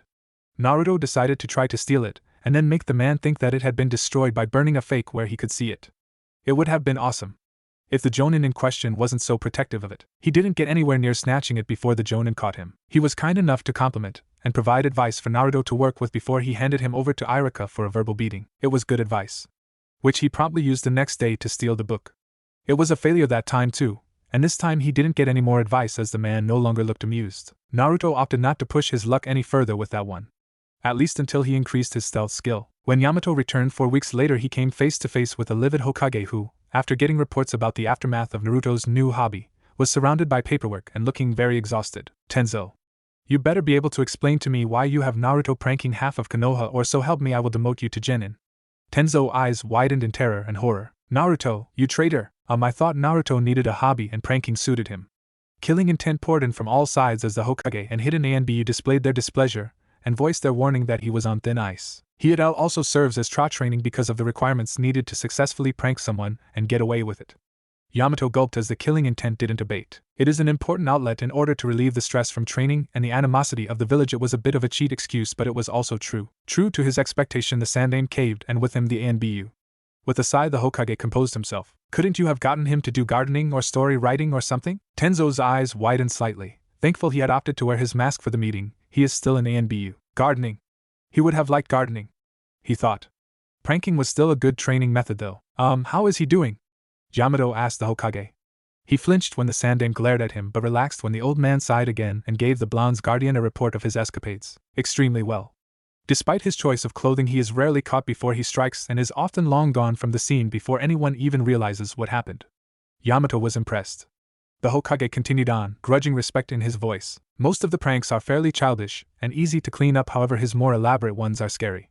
He actually made a seasoned chunin think he had killed him using his own kunai. Yamato was very impressed. However, during the chases the chunin participate in always result in him being caught, though it has been taking longer and longer for him to be caught. His speed is barely genin, however his use of his smaller size and evasive maneuvering have been giving all the chunin quite the workout. Even a few bruises. Okay, now Yamato was impressed. He didn't expect Naruto to be this good. He was sure that it would take months for Naruto to get this good. He had real talent for infiltration on top of being a powerhouse. Tenzo was torn from his thoughts by the authority in his Hokage's voice as he continued in a more reprimanding tone. While I accept that Naruto needs a hobby, and he is obviously enjoying it, I want you to get him to slow down the pranks. I can't keep up with the complaints and paperwork at this rate. Tenzo nodded. Hi Hokage-sama. Tenzo acknowledged. Good, now where is your report for the mission? After the report had been handed in, Yamato had gone looking for Naruto in the hope of stopping him before the Hokage lost his temper. It was at his point that he felt the full effects of Naruto's talents. He first searched around Naruto's apartment before heading towards the training ground, making the mistake to go by the usual route. He noticed a ninja wire a mile away and promptly stepped over it, only to put his foot through a hole in the ground, thereby triggering a hidden wire trap that was in the ground. Caught off balance, and with a foot trapped in the ground Yamato was defenseless as a bucket filled with glue fell straight onto his head. In a panic Yamato stumbled around blindly as he struggled to remove the bucket from his head before the glue set. Which he managed. Just before he fell into a pit trap which was filled with pink feathers, Yamato lay in the pile for a few seconds fuming about how badly he had been pranked, and rather proud that his student couldn't bring himself to call him a brother at this moment, had managed to get him at all. Still fuming, Yamato climbed out of the pit, now covered in pink feathers, and began to stomp his way back to the training ground. He was so caught up in his anger and embarrassment from his humiliation that he failed to notice the trip wire that was on the ground, which caused him to promptly fall on his face. When Yamato gained a semblance of control over himself again, he finally got up before noticing something was on his face.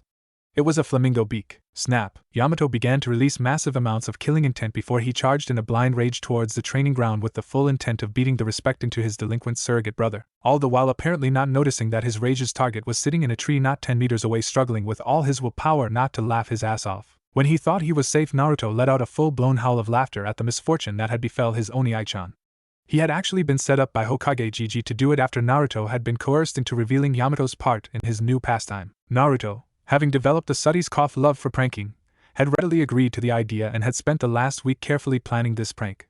It was filled with secondary and tertiary triggers, and should his Oni-chan bypass all of them, he had a second pranks hidden in reserve just in case, all with its own backup triggers. It was truly a work of art, something which he took genuine pride in, even if it might have got him caught. Naruto-kun, came an icy voice behind him. He froze. Naruto was terrified to look behind him. He knew nothing good would come of it. But he couldn't stop. He had to look. So he did. Turning his head around slowly, he came face to face with Yamato's ghoul eyes jutsu, and somehow, the feathers and beak actually made it scarier. Naruto gulped at the sight. Yamato rarely used this on him, especially not recently, but it had always cowed him into submission. This time was no different. Hi. Naruto stuttered as sweat poured in torrents down his face as those eyes bore into him. You were the one who created those traps, right? Naruto gulped as Yamato stared at him. There was no escape. There would be a punishment for this. Naruto's sole hope was to lessen the punishment, if only slightly, and there was only one way to do that. JGG made me, he said, employing every last shred of acting ability he had. Putting on an air of regret and submission, Naruto forged on. He sniff, he made me do it.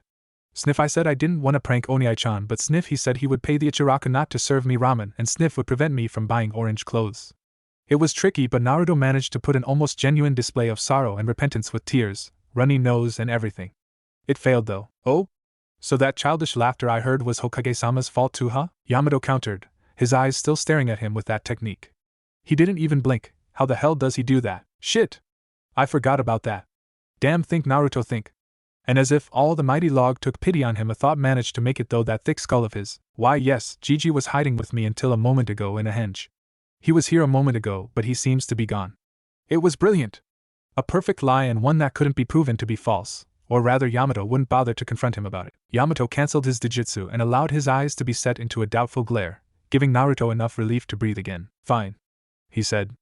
I'll buy it for now, but Naruto-kun, we will be having words in a more favorable environment, Yamato said as he reactivated his ghoul eyes jutsu, once again frozen in place in sheer terror. It was going to be a long day for Naruto, and despite it all, he wouldn't change anything for anything. Yamato's favorable environment consisted of Naruto being hung upside down from a tree while avoiding being used as a piñata by Yamato Oni-chan as his surrogate brother ranted at him for the latter half of the day. It had been an interesting experience for Naruto, as the act of dodging involved the use of muscles he had never used before and the application of someone he didn't think he would use.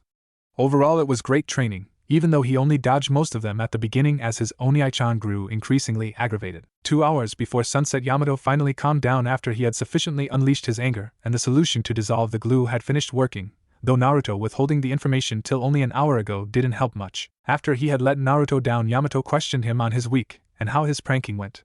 Despite his reaction, Yamato was extremely impressed with Naruto's prank on him. Very few could say they could prank an ANBU, and even fewer would have the gall and balls to try. Naruto, it seemed, was one of those very few. He was just as impressed as Naruto regaled him with his exploits, success and failures, and what he had learned from it all. Though he opted not to inform him of how much time and effort he had put into Yamato's prank. He didn't want to be hanging in the tree all night after all. The conversation eventually turned to the academy. So how are the teachers and other kids treating you? Yamato asked. He was hoping for a positive response but was more than prepared for a negative. SOSO, Naruto replied. That he had not expected. Meaning? Yamato inquired. Well, my teacher Iruka-sensei has stopped acting strange around me and is trying to teach me like everyone else. But his assistant Mizuki-sensei always glares at me and only help reluctantly. Yamato's face was set in a sort of smile frown as he tried to project his happiness and encouragement to Naruto, which warred against the anger towards this Mizuki leaked into his features. Naruto didn't notice this and continued on. I haven't made any more friends and most of the kids stay away from me and look down on me. Though the major bullies have dried up after I began my pranking. That would do it. Imagine being the target of the pranking demon, a nickname the Hokage mentioned when Tenzo was dismissed. If even he, his loving brother, suffered this much from one prank, then he couldn't imagine the fate of one that pissed the blonde off. You were right that my pranks were of interest, and Shikamaru even gave me advice on how to plan them, though they don't have much interest in the pranks themselves. Naruto said a bit forlornly. He didn't expect them to be ecstatic about them, but he had hoped they would find them interesting or even funny. Yamato nodded. It seemed things still weren't great around the village, but he was happy that Naruto enjoyed himself and was able to keep himself occupied. By the way, did you neglect your other training? Yamato asked, his eyes once more becoming dangerous and his tone gaining an edge to them. And no. I kept up with it every day like you told me to. Naruto said a bit nervously. He was a tad traumatized by the punishment he had just received. I see, and was there any progress? They both knew what exactly he was referring to. The shadow clones were only doing one thing. A bit, Oni-chan. I can now stand a bit in the water, however it's only after I have half submerged into the water and I'm concentrating really hard. Yamato nodded encouragingly. He did not expect for even a second that Naruto would make vast progress in that regard. Chakra control was extremely difficult for those with big reserves, and seeing as he had the biggest in history, a size that was still growing, it would be far more shocking if he had done well. That is good progress. Better than I thought, to be honest. This actually was true. I'm sure you will be able to stand on the water by your 7th birthday, he said confidently with a kind smile, while giving the little blonde's hair a tussle. Naruto, despite himself, grinned widely at that, and was extremely happy that his brother believed in him. Come on, I'll buy you some ramen from Ichiraku's. Naruto proceeded to give a loud whooping sound before Yamato's voice overrode his own, but only 3 bowls. Aowa. Naruto moaned softly. But he still skipped and ran around Yamato in excitement as he walked towards the ramen place. The following month had shown great, for Naruto, improvements in Naruto's chakra control. All his clones pushed themselves extra hard every day in order to stand on the water. In the end, he was only going 2 inches shallower into the water, however it required less concentration to do that much. As his clones were doing that, Naruto was once again undergoing physical training with an even higher resistance seal than before. He was still only mid-genin with the seals off, though he always had them on, so it seemed like he was weak at the academy. Naruto didn't care about that though. Let them think what they want for now, he would just prove them wrong when he took the seals off. When Yamato Oni-chan told him how Yamato had wanted to remove all temptation from Naruto and opted not to teach him now, Naruto didn't mind too much.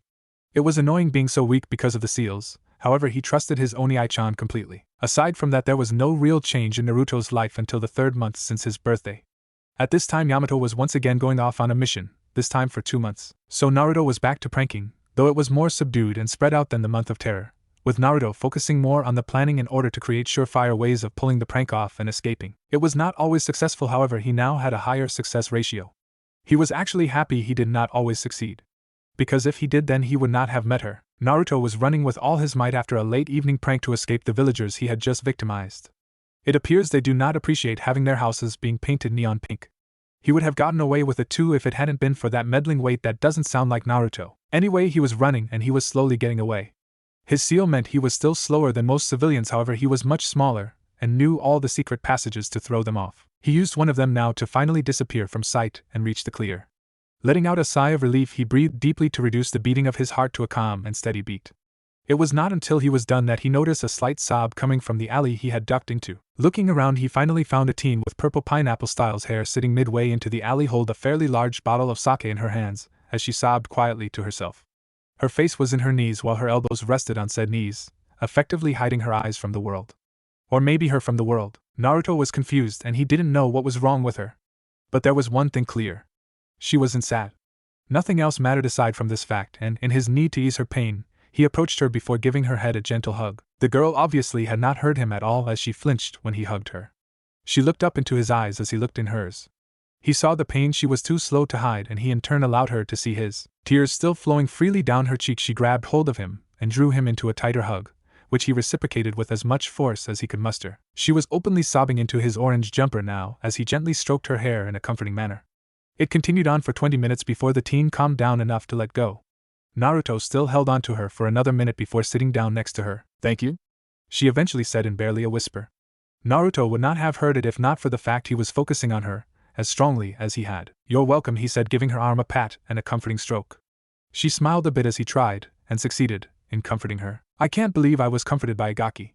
Naruto chuckled a bit by that. He knew that he was not the typical type of person to be proving emotional help. That was an adult's job after all. "Midarashi Anko," she stated.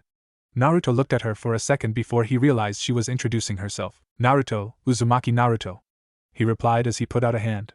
She looked at it for only a second before she reached out her own hand and shook it. "Nice to meet you," they both said at the same time, causing their smiles to broaden. Sitting back into a comfortable silence, they both looked at the stars above Konoha. Naruto would have stayed there all night if need be, however he had a cut-off time which he was quickly approaching. Opting to break the silence, Naruto asked her the question that had nagged him since he saw her crying. "Why were you crying?" he asked without looking at her. He made sure not to put anything that could be perceived as pressurizing in his voice to ensure her comfort. She was silent for a minute, which he respected, before she began to speak. "The villagers, I was the student of Orochimaru who she looked very uncomfortable and was visibly struggling to get her sentences. She was also obviously afraid. She probably thought Naruto didn't realize who she was, which he didn't at the time, and would hate her as well for being related to the traitor, which he also didn't. The villagers project the traitor Orochimaru onto you and look at you with hate because you are associated to him," he said calmly. He knew who Orochimaru was and what he had done. He didn't read through the library 5 times and have an ANBU for a teacher for nothing. It was at this that she tensed and seemed to withdraw into her shell. "Complete assholes, aren't they?" Naruto asked in a conversational manner. Anko's head shot up, partially because of the fact he, a 6-year-old, had sworn, but mostly of the fact he didn't care about Orochimaru being her sensei. "I mean, what did Midarashi Anko ever do to them?" he asked her with a kind smile of his face. Anko just stared at him for a moment before smiling and crying again. "Thank you," she said as she struggled to control her happy tears. "Baka," Naruto said with a loving smile and tone. "I have done nothing which needs thanking for," he reassured her as he stood up and hugged her again. 4 weeks later. "Naruto!" Anko shouted as she ran into the training ground before glomping the poor/lucky young blonde into a crushing hug. "Anko-chan." Naruto responded through her budding, not reacting to the sudden action as he had gotten used to the purplet's eccentric behavior. Though she was distracting him from the little garden he had made to the side. Following Yamato's advice, Naruto had taken up gardening and was currently growing a few flowers. It was actually rather nice, though they only required a few hours of attention a week. It made relieving his boredom difficult when the only thing he could really do with his plants was watch them grow. On the other hand, he had decided to take up another art. Cooking. He had actually asked Ayamoni-san for tutoring, which she happily provided. Because she had worked during the day, she would teach Naruto after the store closed, and during his lunch breaks when he was allowed to eat ramen by Yamato. Outside of those times, he mostly taught himself. It actually turned out he had a bit of talent as a cook. He had only made cakes, a few bowls of ramen, and some other simple dishes, but he was actually making decent progress. His imagination helped in developing the foods he could make, though he still wasn't anywhere near as good as the Ikarakus. He was currently working on dango, something he knew Anko-chan liked, however his few attempts were less than satisfactory. He currently had a couple of clones working on his ramen and dango skills, which he normally wouldn't do most of the time as he wanted it to be done by his own hands, in order to satisfy 2 of the things he loves. Anko didn't know he was doing this though. Back to present though. "How are you, Anko-chan?" Naruto asked as he was finally released after his spine was cracked. "Fine," she said cheerily. "Though that guy I was talking about the other day tried to make a move on me. But I managed to get him to back off by kick the perv in the balls," she said as if discussing the weather. Naruto didn't sympathize with the guy in the slightest, and it showed in his smirk. However, he still flinched internally at the prospect of her going for a man's family jewels. Prick the guy maybe, but ball shots are always low blows, pun intended. He just hoped he never elicited that kind of response from a girl, or at least became fast enough to dodge first. Maybe that was why the yandere was so fast. "Nice," Naruto said. He didn't think it was that nice, however it was still good that the guy would be inoperable for the new few days. Anko just gave a cheeky grin in response. Anko still remembered the first couple of weeks of their budding friendship. She had naturally tried to place herself in the dominating role, as she was older and more mature. Bullshit. This, however, was quickly destroyed. On the second week since their relationship began, Anko had found herself at a gathering of chunin and jonin where they assigned certain duties to perform, such as patrols, guarding, courier duty, etc. There she had to sit for over 2 hours, all while suffering the glares and insults tossed at and around her. She bore it like a soldier, until she managed to get out when she had promptly run to Naruto for comfort. He had thankfully been in his apartment experimenting with a cake mix when she had come in looking as if someone had killed her puppy. "It's very painful, believe me." The next hour of him comforting her, as she cried, had essentially destroyed any hope she had of being the stronger of the two in the relationship. Not that she minded really. While it was weird, the experience made her more than happy to consider Naruto as an equal. "Still working on that garden?" she asked. She didn't really much care for gardening, however she liked the results, and she had to admit his flowers looked very vibrant. Yeah, it looks great, doesn't it? He asked expectantly.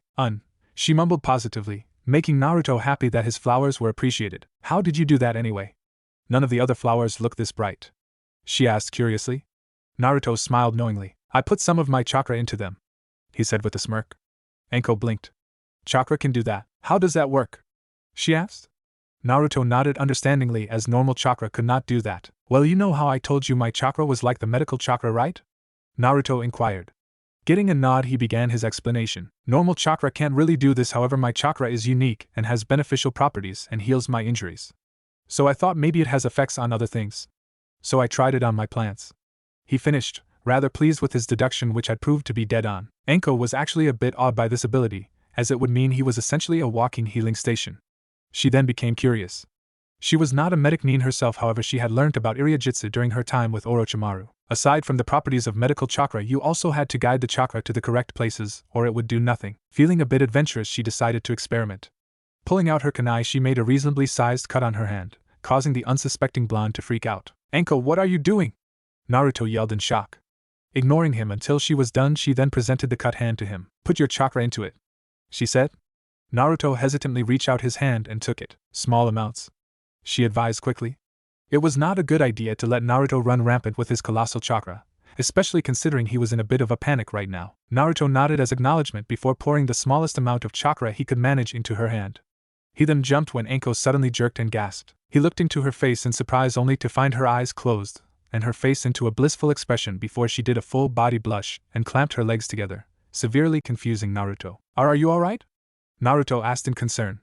This caused the blush in her face to deepen before she gave a stuttering reply. Yes, I'm fine, she said hastily. She was still very red and she was rubbing her legs together for some reason. Yamato made sure Naruto did not go into the adults section. I would recommend you talk to your Oni-chan about this before you try to experiment any further, she said, which only further confused Naruto. Okay, how's your hand? He asked as his concern grew a bit as he remembered what they were originally doing. Looking down at her hand, he was happy to find that the bleeding had stopped and it was slowly healing. He let out a sigh of relief and was about to further question Anko when she suddenly stood up. I just realized I have something to do. Talk to you later, Kei? She asked before swiftly leaving the clearing and a clueless Naruto. What the hell just happened? Naruto was confused for some time after, namely 5 years. But enough of breaking the time barrier. 2 weeks later. It had been a dark day in Konoha these last 2 weeks, and for once it wasn't Naruto's fault. If anything, it was despite of Naruto that it had been dark. The reason for this? Because Uchiha Itachi had just annihilated the entire Uchiha clan, leaving only one single person alive. His sister, Uchiha Satsuki. Naruto, despite the fact most Uchiha were assholes, had done a number of memorial pieces dedicated to the all but extinct clan. He didn't do this out of any love for the clan or simply because he wanted to do the right thing, though that was one of the 2 reasons. No, the reason he did it was because it was his crush's clan. Naruto had tried talking to Satsuki in the past, and she had been mostly cordial. However, she had shown no interest in him at all. This had saddened Naruto considerably, however he continued to search for her attention, trying to get her to play with him even though it met with no success. But now she had gone from mildly arrogant and distant to being a complete recluse. She rarely talked with anyone and the usual response she gave to anything was a non-committal grunt. It was the best I could come up with. Now instead of cordial she had become vicious towards anything he said, despite his best efforts to sympathize with her. He was not the only one. Her budding friendship with Hinata, Sakura and Ino were effectively shattered by her sudden withdrawal into herself. She no longer smiled and wore a constant scowl and eyes which dared anyone to approach her. Naruto couldn't become her friend anymore. Any attempt at comfort and sympathy was met with disdain as she looked down at him with angry eyes. It was all that he could do to become her punching bag by constantly demanding spars out of her. He often wondered if he liked pain, but each time after the spar he became completely dissuaded by that notion. It did help. Even though it was painful and he often had bleary eyes afterwards, he could tell that she always felt better after letting out her anger and frustrations. It was not just because she was in pain that he opted to be her punching bag, oh no. It was because of the way they began to treat her. Like a damaged piece of priceless jewelry. Most would not have noticed, however Naruto had watched her and observed her secretly. He didn't stalk her of course, but he paid close attention. Before the Uchiha massacre she was the little sister of the prodigy. The unneeded second child to be the heir to the Uchiha clan. Now she was the poster girl for Konoha. She was now the Uchiha prodigy, and it rankled her. He couldn't blame her. Fame and prestige you didn't earn are as bad as fake compliments. You know they are not true. At some level you just know. So when you receive them it makes your blood boil as you can tell they are sucking up to you. And what's worse? They pitted her. Naruto felt annoyed when his Jiji and Oniai-chan looked at him with pity. At a few thousand random strangers and the Uchiha pride and you have one angry girl, Naruto would protect her. Whether she knew it or not. Appreciated it or not. He would give his life for her. Because, though he did not understand why, she was precious to him. 2 weeks later. It was over 2 weeks later when Yamato returned. Naruto considered playing a special prank for him again, however there would be no scapegoat this time. It was at this time that he met Anko. It was surprisingly cordial, considering Anko-chan. It was clear, however, that Yamato was delighted that Naruto had another friend in Anko. So much so that he decided, against his better judgment, to take Naruto and Anko to get their favorite food. He regretted that later when he found out that not only had Naruto's appetite increased again but that Anko loved dango almost as much as Naruto loved ramen, but she was bigger than him. He left Ichiraku's that day crying tears over his empty wallet, and Tuchi and I am giving him a look of pity. After Anko had left, Yamato sat Naruto down in his apartment to discuss his week and, aside from his interaction with Satsuki, Naruto was more than happy to tell him. Yamato was again impressed with Naruto's talent for infiltration. The percentage of success was nearly 75%, which, for a 6-year-old going up against adults and ninja, was incredible. He also voiced his approval of the new hobbies he had picked up, as not only did both of them take him away from pranking a bit, and save Yamato from the Sandame's wrath, but one of them, cooking, was actually a skill which he would find useful in life, love and long missions, though he did not think Naruto was interested in the opposite gender yet. Oh, how wrong he is. I'm going to make Naruto a huge perv, appreciator of the female form. Cough. Talking about perviness, Naruto also mentioned his experiment with Anko. While Yamato was upset that Naruto experimented on Anko, he didn't mention it as Anko was the one who forced it. When Naruto described what had happened to Anko, Yamato blushed and had a slight nosebleed as, unlike Naruto, Yamato had been introduced to the Ika Ika books by Kakashi-senpai. He blushed even harder when, picking up that his Oniai-chan recognized what he saw, Naruto asked him what happened to her. Yamato blew it off before forbidding Naruto from using his healing chakra on anyone unless it were life and death. The seriousness in his voice, which was almost ruined by the blood which he had smeared into a mustache under his nose, caused Naruto to readily agree, as he knew that when his Oniai-chan got serious, he got serious. 8 months later, Naruto's birthday. Naruto struggled with his chakra control all this time. Becoming a recurring theme, no? But he managed to stand on the water without effort 3 weeks ago. Naruto had been ecstatic and Yamato and Hiruzen had been proud, so much so that they pulled together over 1,000 ryo and gave it to the Ichirakus to pay for close to 200 bowls of ramen for Naruto to gorge on whenever he went to Ichirakus. It was a good present for Naruto, and thanks to the limitations Yamato set upon it, i.e. only for a week, it would last for some time rather than less than 10 weeks, calculate. Anko on the other hand bought him a set of kunai and shurikens. Real ones this time. The Sandame had freaked when he had found out, and was about to reprimand her had Yamato not intervened and ensured him that Naruto was mature enough and skilled enough to safely use them. This was not because of academy education. Iruka had thankfully treated Naruto fairly and helped him when Naruto asked and when he was available. Mizuki, on the other hand, did not treat him fairly and was usually the one to teach them the physical skills, such as throwing skills. Which meant that he had shown Naruto how to throw wrong. It took Yamato to catch him practicing to notice that he was taught wrong. He knew for a fact Naruto had better hand-eye coordination than that, and in the end he had to teach him, just like he had feared. He was also sure that if Naruto had not already owned a set of practice kunai, Mizuki would have definitely given him an unbalanced set. However, the ramen was not the only gift that Naruto received because of his success at water walking. Yamato, having decided not to teach Naruto until he had completed that exercise, was now able to teach Naruto elemental manipulation, something he presented as a present on his birthday. He is not a cheapskate. Naruto likes this sort of stuff and feeding him is expensive. Taking Naruto to the training ground the next day, Yamato explained elemental manipulation to him. Day after his birthday, Yamato and Naruto once again stood in the training ground they had used for 3 years now. Now was the next stage of training. This was supposedly a chunin exercise, however Yamato and Hiruzen saw no problem with having Naruto do it, as he had worked hard these last few years and it was not like there had never been someone as young as him to attempt it. Alright Naruto, Yamato began.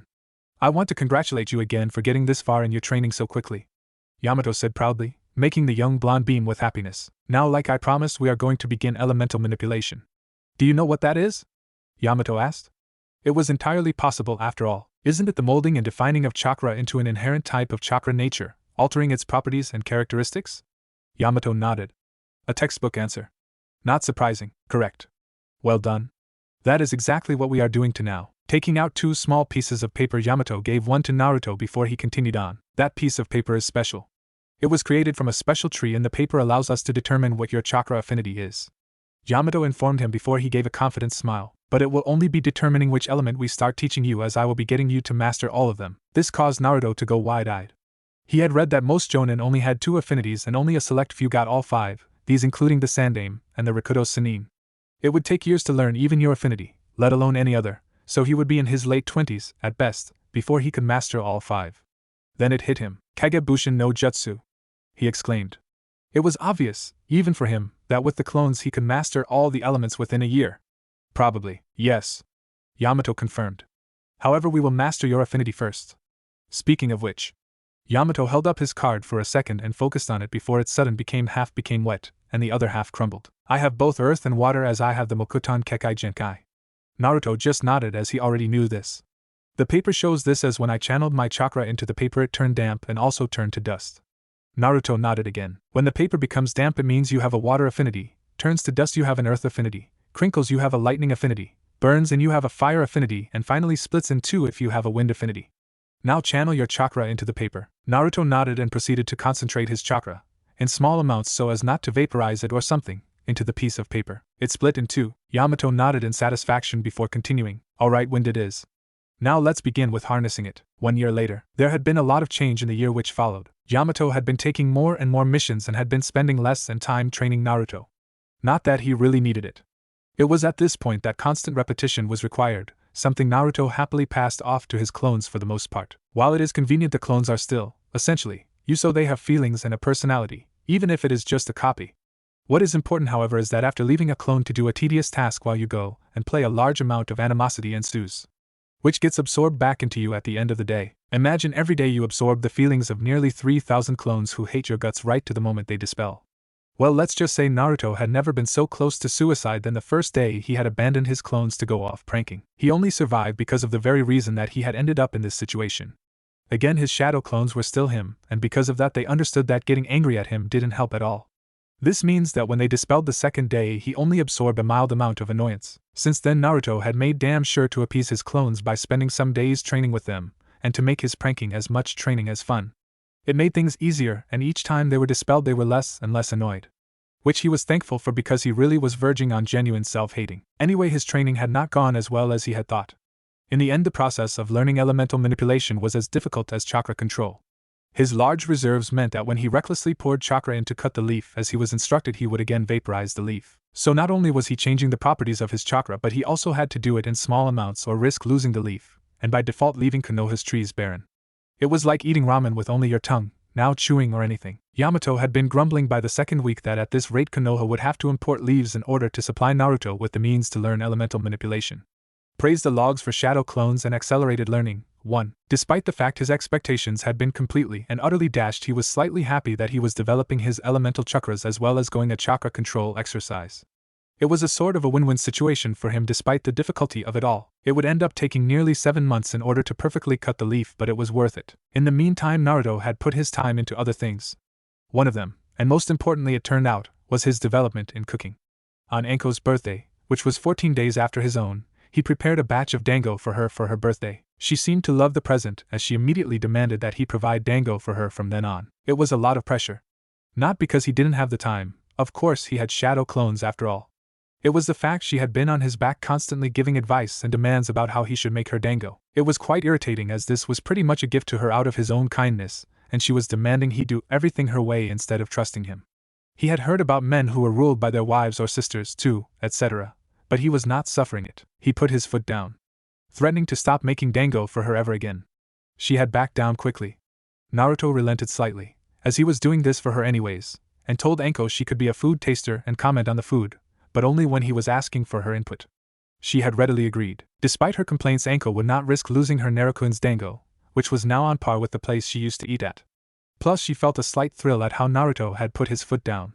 She didn't understand why. She is usually the sadistic one after all, so she ignored it for now. Anko also stopped being one of the only 2 women in his life, though he wondered if he could really call next one a woman at this point.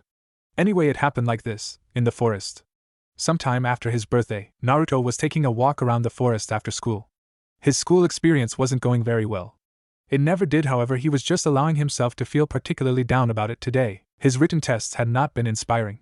While he did well in some aspects like history and chakra theory, he was barely average in maths and other thinking subjects.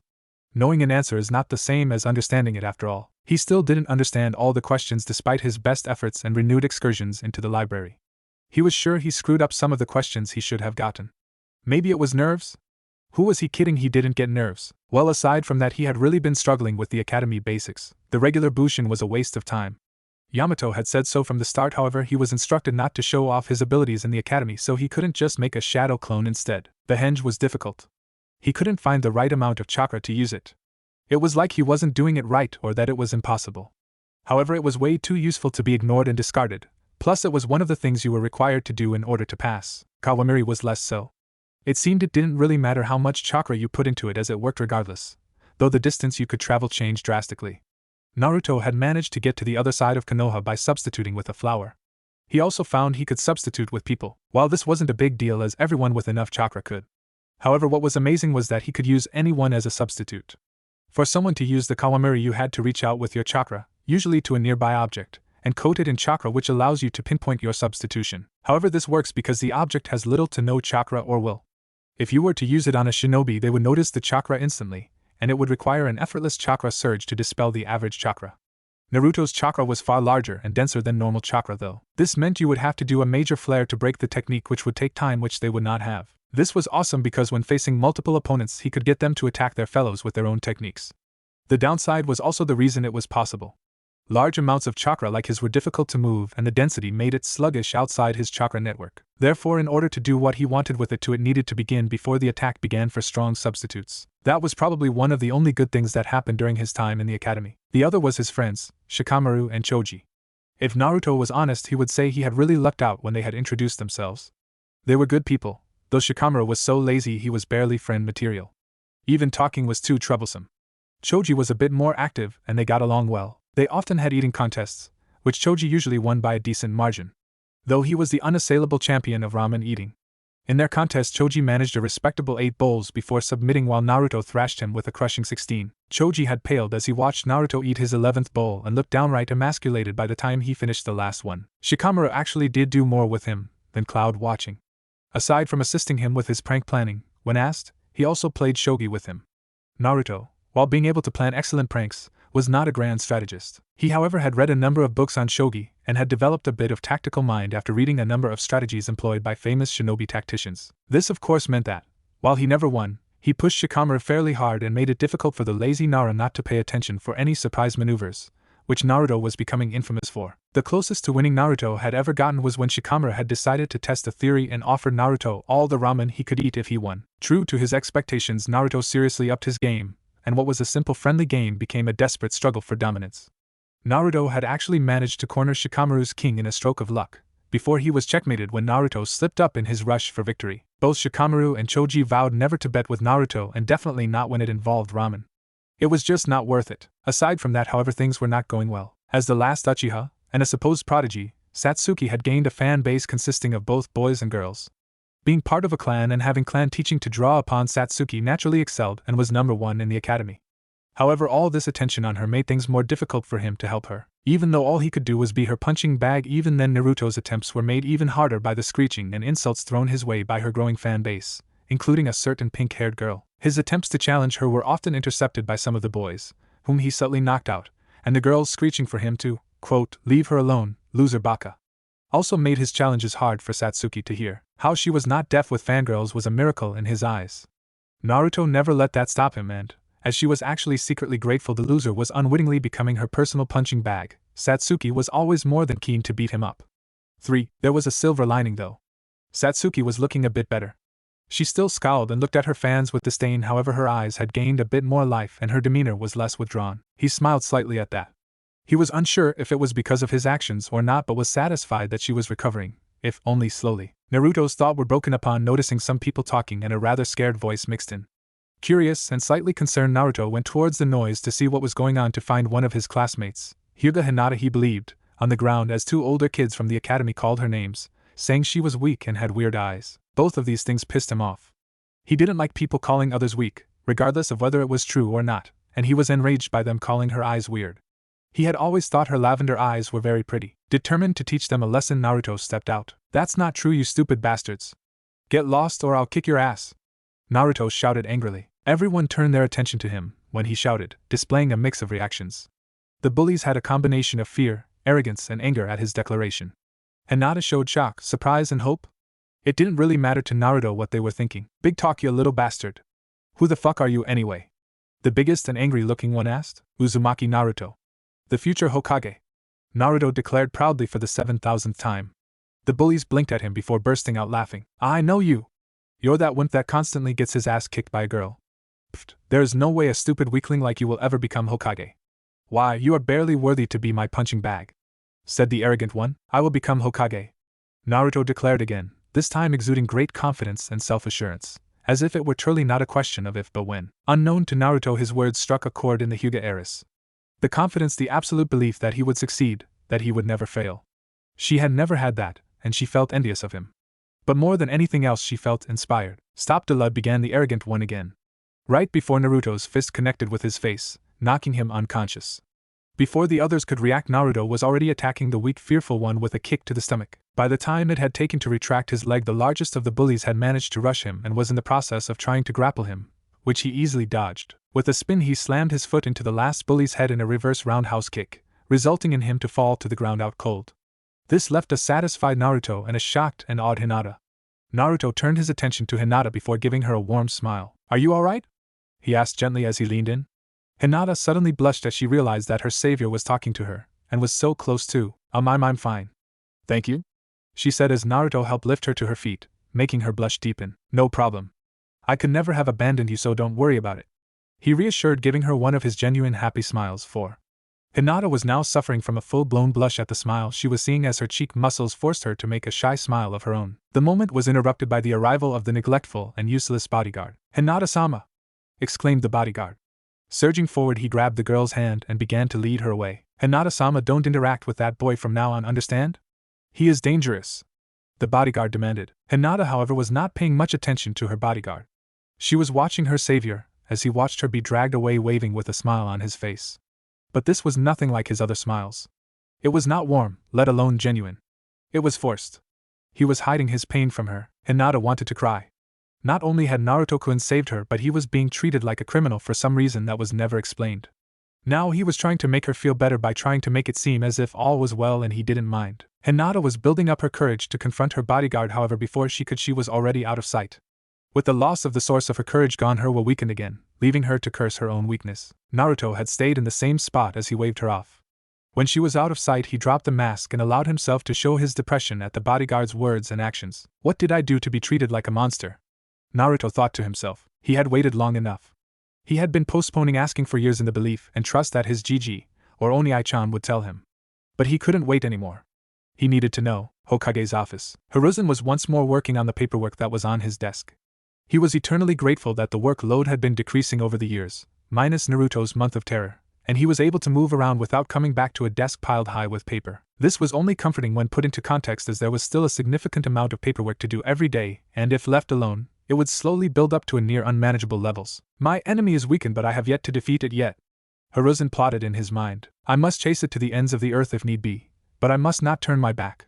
For even a second of relief will be more than enough for it to crush me. The possibly insane Hokage growled in thought. It had been a long 7 years for the Hokage. The grief of losing his wife and Orochimaru, the devastation of the village and the resulting paperwork, the revelation about Naruto's neglect, and then finally the paperwork that Naruto's pranking had generated. Hiruzen was tired. His time was supposed to have ended when the Yondaime took over so that he could rest and die in peace. It was not to be, however, and now he was resigned to die under a pile of paperwork. There was simply no one else to take the position. The only ninja of the village who would have been able to take his place were Orochimaru, Tsunade, Danzo, and Jiraiya. Orochimaru was obviously out, as he was a nuke-nin, and his ideals are far from being beneficial to the village. Danzo was the same. His ideas were dangerous and a violation of the show and Nidaime's ideas. His roots, which Hiruzen suspected to still be active despite being ordered to disband, training methods were brutal and inhumane, as they went as far as to shred the subject of their emotions and pit friends and brothers against each other. Tsunade was a long shot. She would be good for the village if she were to curb her gambling and drinking.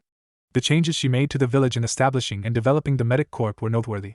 Add the fact she was a senju, and you had someone the village would instantly and completely accept. The problem resided in the trauma she had developed towards the position.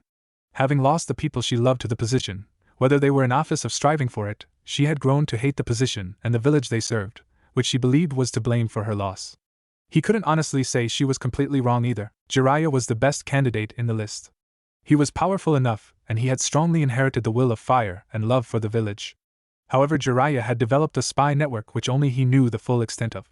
He also was too free and a complete pervert to boot. Hiruzen had had nightmares, after first considering him, of the chaos that would unfold as his student tried to dictate the kunoichi dress code and make peeping legal. Even if Hiruzen asked, Jiraiya would quickly refuse, which left him without a successor. He had looked upon the newer generations, as he had done with the Yondaime, and had only found Kakashi to have any of the qualities needed to be Hokage. There were unfortunately problems with him too. Unlike other candidates, he was not S-class. This meant he had to become much stronger before he could be considered. However, that was just the tip of the iceberg. While he had also inherited the will of fire, he was lazy and always late to meetings. Worst of all, he was in a state of constant mourning over the loss of his teammates and sensei. Until he got out of his little hole, Hiruzen couldn't nominate him as his replacement. So it seemed that poor Sarutobi had to stay in his position until Naruto became old enough for the responsibility to be dropped onto him. The Sandaime just hoped he lasted that long. Speaking of the prankster, Hiruzen looked up to hear a knock on the door. Glad for a distraction, Hiruzen called the person in to reveal a little blonde boy wearing an orange t-shirt and blue shorts. Naruto-kun, how are you? Hiruzen asked cheerily. His merriness stopped when he saw the sad, but determined look on Naruto's face. Becoming serious himself, Sarutobi signaled his Anbu to leave before telling Naruto to sit with him. What is wrong, Naruto-kun? Hiruzen asked his surrogate grandson, concern lacing his voice as he spoke softly. Why does the village hate me? Naruto asked pleadingly. The Sandaime blinked at the question before he became very serious. Naruto had never asked this question before. Hiruzen had believed he was content with the fact that he had people who loved and cared for him, and he was able to look past and ignore it. It seemed he had merely been bottling it up, and was merely trusting them to give him the answer of their own volition. Hiruzen sighed at this revelation. He felt slightly happy that Naruto had trusted them enough to withhold his questions as long as he had, but it also meant that their relationship hanged upon what was said next. The frustration he had experienced, after being so patient, could easily cause him to lash out and destroy the bond of trust that they had painstakingly forged. He couldn't leave him empty-handed. I can't tell you yet. It is too dangerous, Hiruzen said, which Naruto to clench his fists and look away from him. But I promise you that I will tell you everything you want to know when you become a Chunin. Hiruzen promised quickly. This caused Naruto to look at him again with a look of hope and curiosity. Why so long? Naruto inquired quietly. This secret is dangerous, and could get you in trouble should it be carelessly leaked.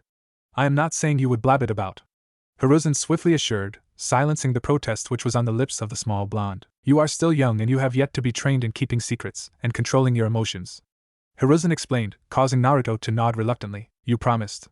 You won't break it, right? Naruto asked cautiously.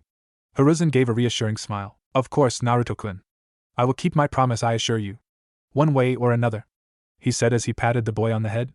Looking at the clock, he noticed it was lunchtime. So Naruto-kun, how do you feel about going to get some lunch at Ichiraku's? Hiruzen asked, making Naruto's face light up with a smile before he began shouting happily like normal. Yes, Naruto shouted before shooting out the room, causing the old Sarutobi to chuckle as he stood up and followed him out, paperwork blissfully forgotten. Naruto didn't ask again.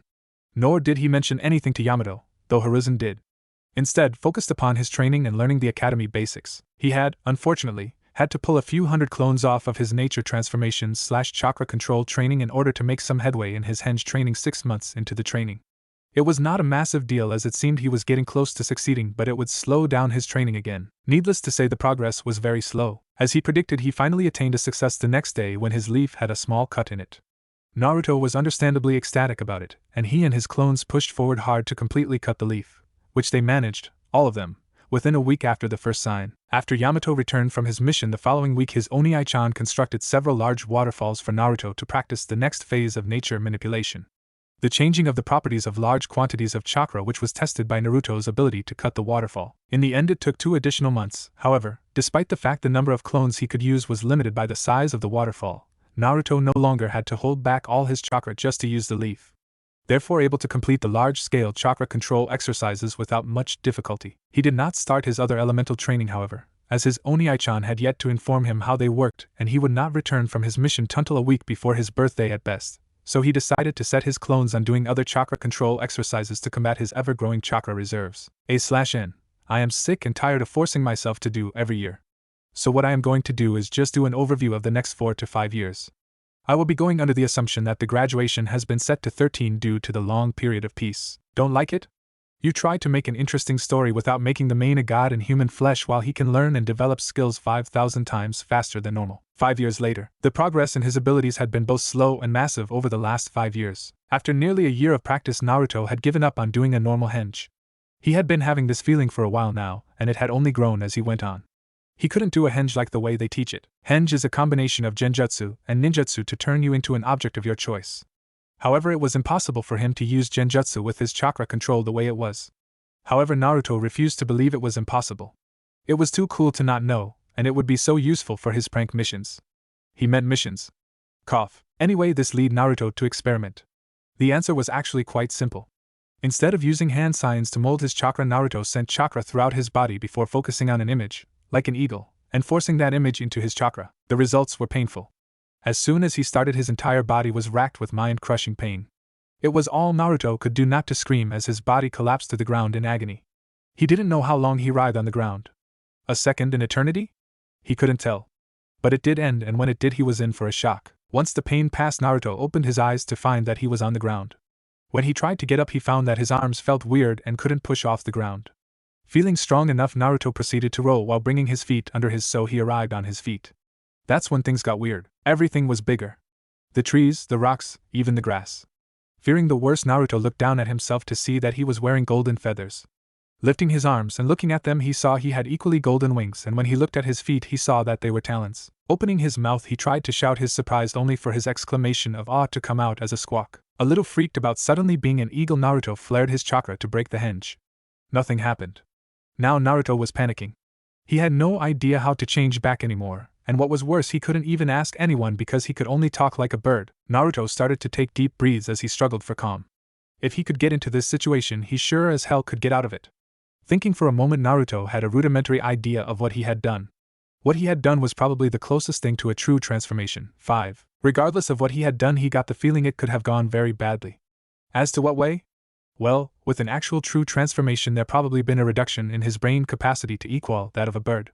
Then he would be screwed. As it was, it occurred to him that if he reversed the process and thought about being himself instead of a bird, it might change him back. Hopefully.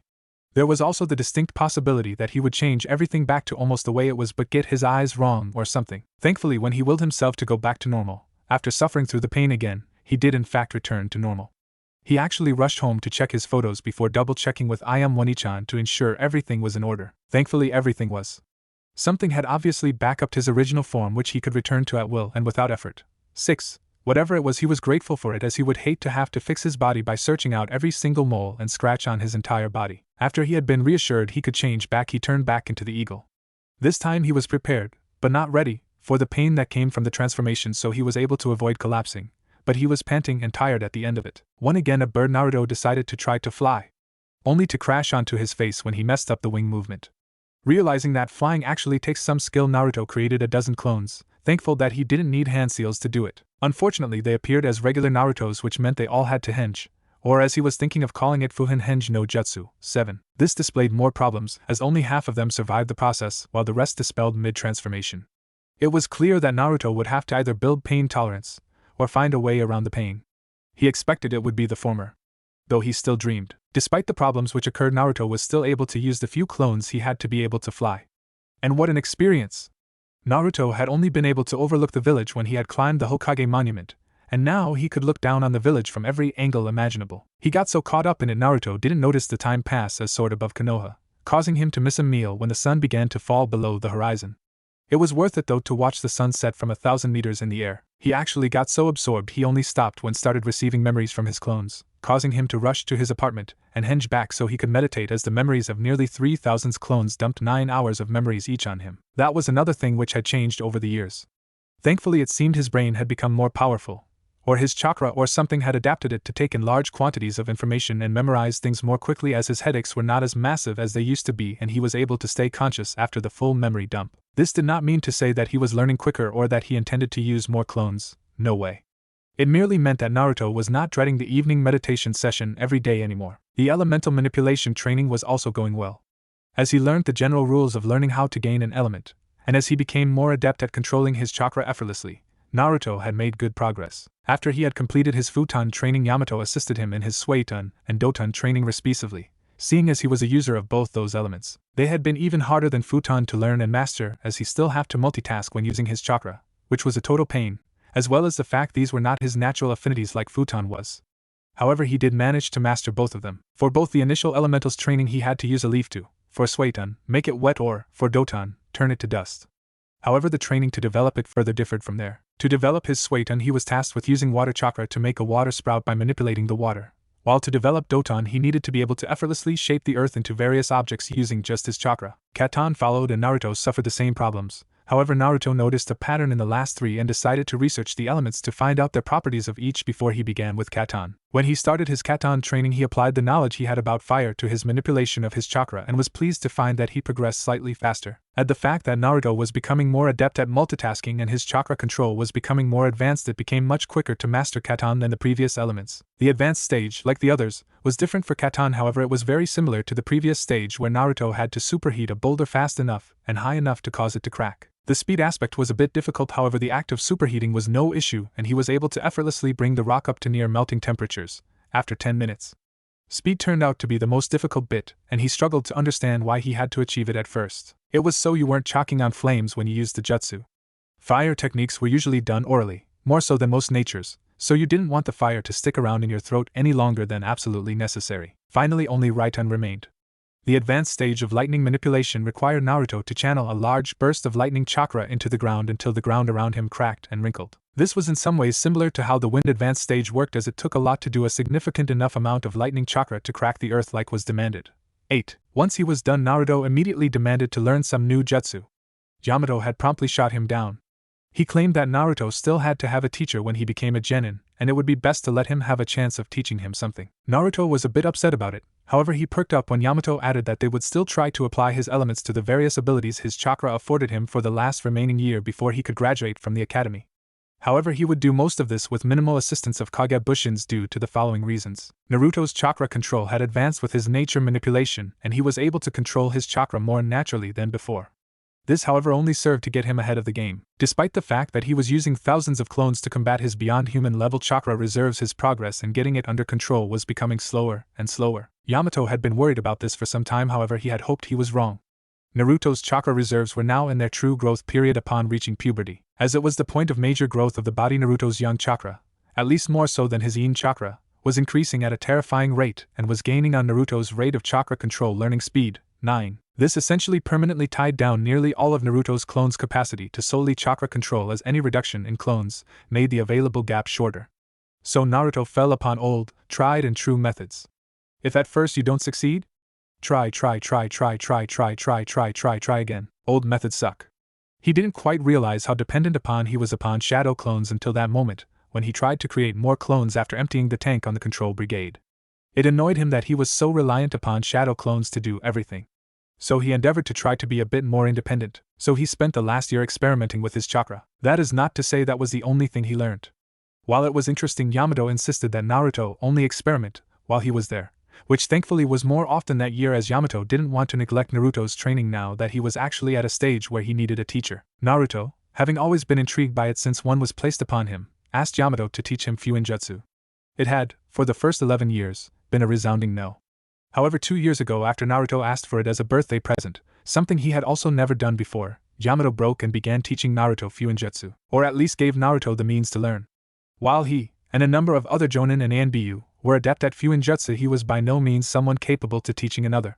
Therefore, he acquired a teaching scroll that was retrieved from Uzushi-Ogakure, which had been used to teach the Uzumaki children during war. It was extremely precious to the village as both a relic of their former ally and as a vital preserver and teacher of Fuinjutsu, a dying art.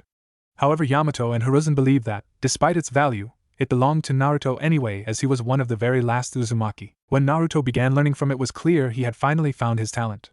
It had often confounded Hiruzen how someone who was the son of the Yondaime, a genius, could be that thick. It seemed that despite inheriting his father's body, Naruto had undoubtedly inherited the Uzumaki mind and heart. He had already assumed so, as his personality was an almost exact replica of his mother's, but this just sealed the deal. In actuality, he had inherited both his parents' talent for Fuinjutsu. As he could spare them the first year, he placed a number of clones to learn and perfect his calligraphy, and after learned to perfection the various seals sealed within the scrolls and the teaching scroll, Dizzy. Thanks to this, by the time he had to dedicate all clones he had to chakra control, he was already well into intermediate levels. As you would predict, even with his immense talent, his progress dropped significantly with the loss of his clones, and the limited amount of time he could bring to bear to progress through the scroll. Yamato still kept Naruto's physical training on the back burner for the 5 years that they were doing nature manipulation, not increasing his seals or imposing a training regimen for his muscles. This, however, didn't mean that Naruto was inactive. Every day he would spend 3 hours in the morning and evening running around and punching trees at the training ground to increase his power and speed. Also, after he got to a decent level in Fuinjutsu, he learned how to manipulate the resistance seal in order to up him training. Though the first time he did it, he put far too much chakra into it, which essentially made him a statue who couldn't move of his own volition. He actually had to wait 2 days for his Gigi to get worried and go and find him before he was released. Naruto didn't mind going slow though, as he was enjoying developing his hobbies, which was what Yamato had intended and hoped for. Speaking of, Naruto had developed into a wonderful cook in the years since he first gave Anko that dango. So much so that he had prepared 3 different levels of dango. Regular dango, which was merely delicious, treats which were so good they were only given when he felt Anko had earned it, or he wanted to bribe her, and finally special occasion dango. This he created by conditioning the dough with a minute amount of his chakra to bring out the flavor and cause feelings of pleasure while eating and digesting the food. The special occasion dango really was only for special occasions, as it was almost illegal in how powerful it was when someone, especially a dango addict like Anko, ate it. 10. It was also very nutritious in the chakra, as it was medical chakra, and it acted like a blood or soldier pill, healing and re-energizing the one to eat it. He had come up with the idea when he had finally managed to get his hands on a certain orange book a year ago, after finally being able to steal it from a certain silverhead, which will be mentioned next chapter. After reading through the book, Naruto managed to, slowly, connect the dots and realized what he had managed to do to Anko when he had put his chakra into her, and why his Oni-chan had ordered him never to do it again. Needless to say, he was very embarrassed. Everyone could tell from the huge blush that was on his face and the fact that he couldn't look Anko in the eye for an entire day. Thankfully, one of her busy days, otherwise she would have asked why. Aside from that, his repertoire of recipes and methods of cooking had increased dramatically, and, on Yamato's behest, Naruto had made recipes which could be made in the field that were both tasty and, more importantly, highly nutritious, which could be made in almost all circumstances. This had required some outdoor camping in order to fully understand a field cooking's limitations. However, he had managed that too over time. He had also made huge leaps and strides with his ramen, even reaching the point where he rivaled the Ichiraku's ramen. However, regardless of what he did, it never actually reached the same level.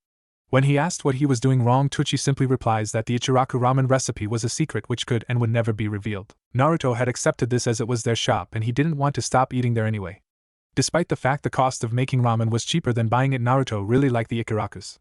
Both of them were like family to him, and he was more than happy to pay for their ramen regardless of how much more expensive it was. Naruto had also increased the size of his garden several-fold, and was earning a bit of money as being a small-time supplier of flowers for the Yamanaka flower shop. It had happened when Yamanaka Inoichi had been on a walk through the training grounds that he stumbled upon Naruto expanding upon his flower bed. Inoichi had been impressed with the beauty and vibrancy that Naruto's flowers possessed, and had asked for his secret. Naruto had told him and explained about his chakra to do so. Sad that he would be unable to achieve the same result that Naruto's fellow blonde offered to buy some of Naruto's flowers from him. Naruto had been both surprised and reluctant to give up his flowers after he had cared for them for so long. However, after talking it over with Inoichi and the reason why the Yamanaka sold flowers specifically, to bring cheer and happiness into someone's life and to help mend emotional wounds, Naruto had bent and agreed to sell him his more developed flowers for a small price, on the condition they were sold to special cases. Naruto had really been saddened to sell them off, like a parent sending their children off for the first time or a pet owner selling their recently born and raised puppies to people.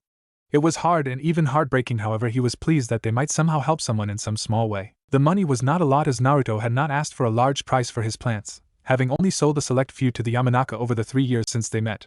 However, the money had allowed him to buy more ramen on the permitted days and buy the necessary equipment to practice his Fuinjutsu. During Naruto's time in the academy, Naruto had managed to make yet another friend. This was actually occurred between the ages of 7 and 8, however it was only cemented the following year. About 6 months after his 7th birthday, Naruto had the pleasure to meet one Inuzuka Kiba. 1. Naruto had slowly noticed the presence of said Inuzuka just a couple months after his birthday. Until this point, Kiba had been hanging with a different crowd of people, the type which messed around and actively disobeyed the teacher to make his life miserable. However, over time they began to target the other kids and bully them. At first it was small things, childish things kids did. However, over time they had become unmanageable. They would attack other students and bully them into submission, taking their money and beating them for their own amusement. Amongst them were the ones Naruto would crush 4 months later. They had even tried it against Naruto once. However, there was a major problem with this. For the most part, Kiba had not participated, or even been present, for his friend's misdoings, however he was there when they came for Naruto. It actually surprised him that they had not come before. Though he had been absent most times and busy with his hobbies and training to be on the same paths as them, which would explain why he had managed to stay safe this long. Kiba, as mentioned, had never really been present those times that they were bullying, and it was a testament of how little they actually liked him that they had not actively got him to participate with them. Therefore, when he watched a 5-on-1 beatdown on Naruto, who still had his seal on, Kiba immediately intervened and tried to get them to stop. Naturally, the idiots opted to turn on him as well. Now that it was 2 or 3-on-1, the odds were a lot more favorable, which resulted in a crushing victory for Kiba and Naruto. Kiba at this point didn't really care much for Naruto, and had mostly only acted the way he had because of the pack mentality, seeing that they were all supposed to be allies in the future. However, that was enough for Naruto to call him a friend. After the incident, Kiba was left with no friends as he was the former associate of bullies, meaning no one would approach him and he was too stubborn to try and befriend them. Naruto obviously did, however Kiba, having been told to stay away from him by every adult he knew, ignored him. This did not stop Naruto, and he eventually began to wear down the barriers until Kiba, over a year later, accepted an invitation to join the loser trio, as they were called, to watch clouds and skip class. Eventually, and by eventually I mean over another month, Kiba became comfortable enough that he integrated into the group, and in doing so giving them the nickname troublesome foursome, actually coined by Shikamaru. It was kind of fun teasing and antagonizing the Inuzuka. Good exercise too, as it took very little to push Kiba over the edge and get him to chase you. It was actually this method which allowed Naruto to break Kiba's resistance, constantly taunting him and getting him to, unwittingly, play with him. So Kiba became his official friend several months after Naruto's 9th birthday. It seemed to complete the group for Naruto, really. Although Shikamaru and Choji were good and fun friends, they lacked the active element which Naruto had in spades. Kiba, being a Inuzuka, was physically strong and energetic, which allowed for them to get rough with each other in mock brawls and spars, as well be an excellent test dummy for Naruto's new, but more mild, traps. They were often at each other's throats, however it remained playful and relaxed, which allowed Shikamaru and Choji to safely find amusement from the conflicts. Talking about traps, Naruto had seriously upped his game in pranking. After all the skills he had gained in Fuinjutsu, cooking, and from his chakra abilities, Naruto had met all the requirements to be a master prankster. His cooking skills were good for bait and distractions. Create a steaming pile of delicious dango or cookies or even an entire meal, then lace it with laxatives or put super hot spices into it to create a truly amusing dash for the nearest toilet or water source, some of which will be mysteriously out of order. The same principle applied. Research the target to find out their favorite food and then place it somewhere visible, usually over a trap. Then when they get close, trap goes off. Paint, glue, and itchy power all over them. It was here that Fuinjutsu came into play. Before, Naruto was stuck with buckets and manually setting off the trap himself. However, now he could create a storage seal near the target to go off how he wanted while being tied to a secondary seal which would trigger the primary seal under certain conditions. Thanks to this, he had been able to prank Jonin and even ANBU with his traps and get away with it. It was absolutely hilarious to watch the great and mighty ANBU walk around wearing pink feathers in their hair, as they would immediately get changed, looking for traces of the target of their wrath. Naruto was always long gone, and even if they did find him, they had no proof that it was him aside from the fact he was a prankster. After all, someone could have been masquerading as Naruto in order to get him in trouble with the ANBU. Glue and feathers were not the only thing that was utilized either.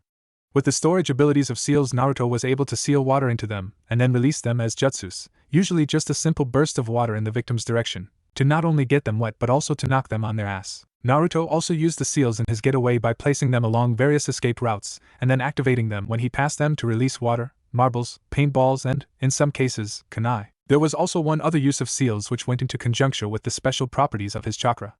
Namely, what happens when you inject Naruto's chakra into a person. Naruto got way too creeped out to use it on a guy, but he was more than happy to use it on civilian women and kunoichi in compromising conditions, such as when they were on the toilet, or in restaurants, or at meetings. Despite the situation, they experienced his Satsuji Ike no Jutsu, too, and he was sure they did not mind in the slightest, especially since he often put 3 times the chakra he had used on Anko in it. There was also his Fuhin Henj no Jutsu, which he used liberally to infiltrate the ANBU base to paint their swords and masks pink and orange. All of them. It was absolutely hilarious watching the ANBU patrolling the village run around wearing orange and pink equipment. They had obviously tried to remove it only to find the paint was made from a new solution which they didn't have the material to absolve. It had lasted a week before new masks could be made for all the ANBU, during which time everyone was enjoying the sight of the less than intimidating ANBU. It was probably one of his most prized pranks due to the sheer difficulty and the long-last effects. Unfortunately for Naruto, one of the masks had been his Oni-San's, which dumped him into another piñata session with Yamato ranting at him, though this one was more lighthearted. Naruto had also perfected his latest jutsu, Oryoke no Jutsu. This was a personal favorite of Naruto's as it turned him into a beautiful 20-year-old woman. He had even given the transformation a name and personality, which he had promptly used to embarrass various men and expose perverts from around Konoha, which had triggering the women to beat their husbands and boyfriends for their infidelity. 3. He had yet to show anyone him actually using it, however he had appeared before Hokage Gigi in that form and flashed him. The old man was spurting so much blood Naruto was concerned he may have killed him. After quick checkup, Naruto left as she laughed at his perverted grandfather, not knowing that the ANBU guards were struggling not to laugh in the shadows. He had also wandered around as someone else, and did a number of perverted things in their name before watching as said person gets pummeled. This was how Naruto originally got his hands on Kakashi's, as he eventually knew him as, book. Naruto had been trying on a monthly basis to steal the silver-haired man's book from him. Henge, traps, seals all failed. The man, for the most part, found it highly amusing that this blonde gaki was trying to prank him and paid him little mind. But in the end he fell, and he fell to what many a man has fallen for. Feminine fury. Naruto had spent an hour running around Konoha looking like Kakashi, using what he knew of the man to make his actions seem realistic. Even going so far as to make them think Kakashi was doing what he was doing to make a smut book of his own, which people believed considering how much the man loved his Ika. This meant that when Naruto turned the corner onto the street which Kakashi was on, Naruto changed back into himself.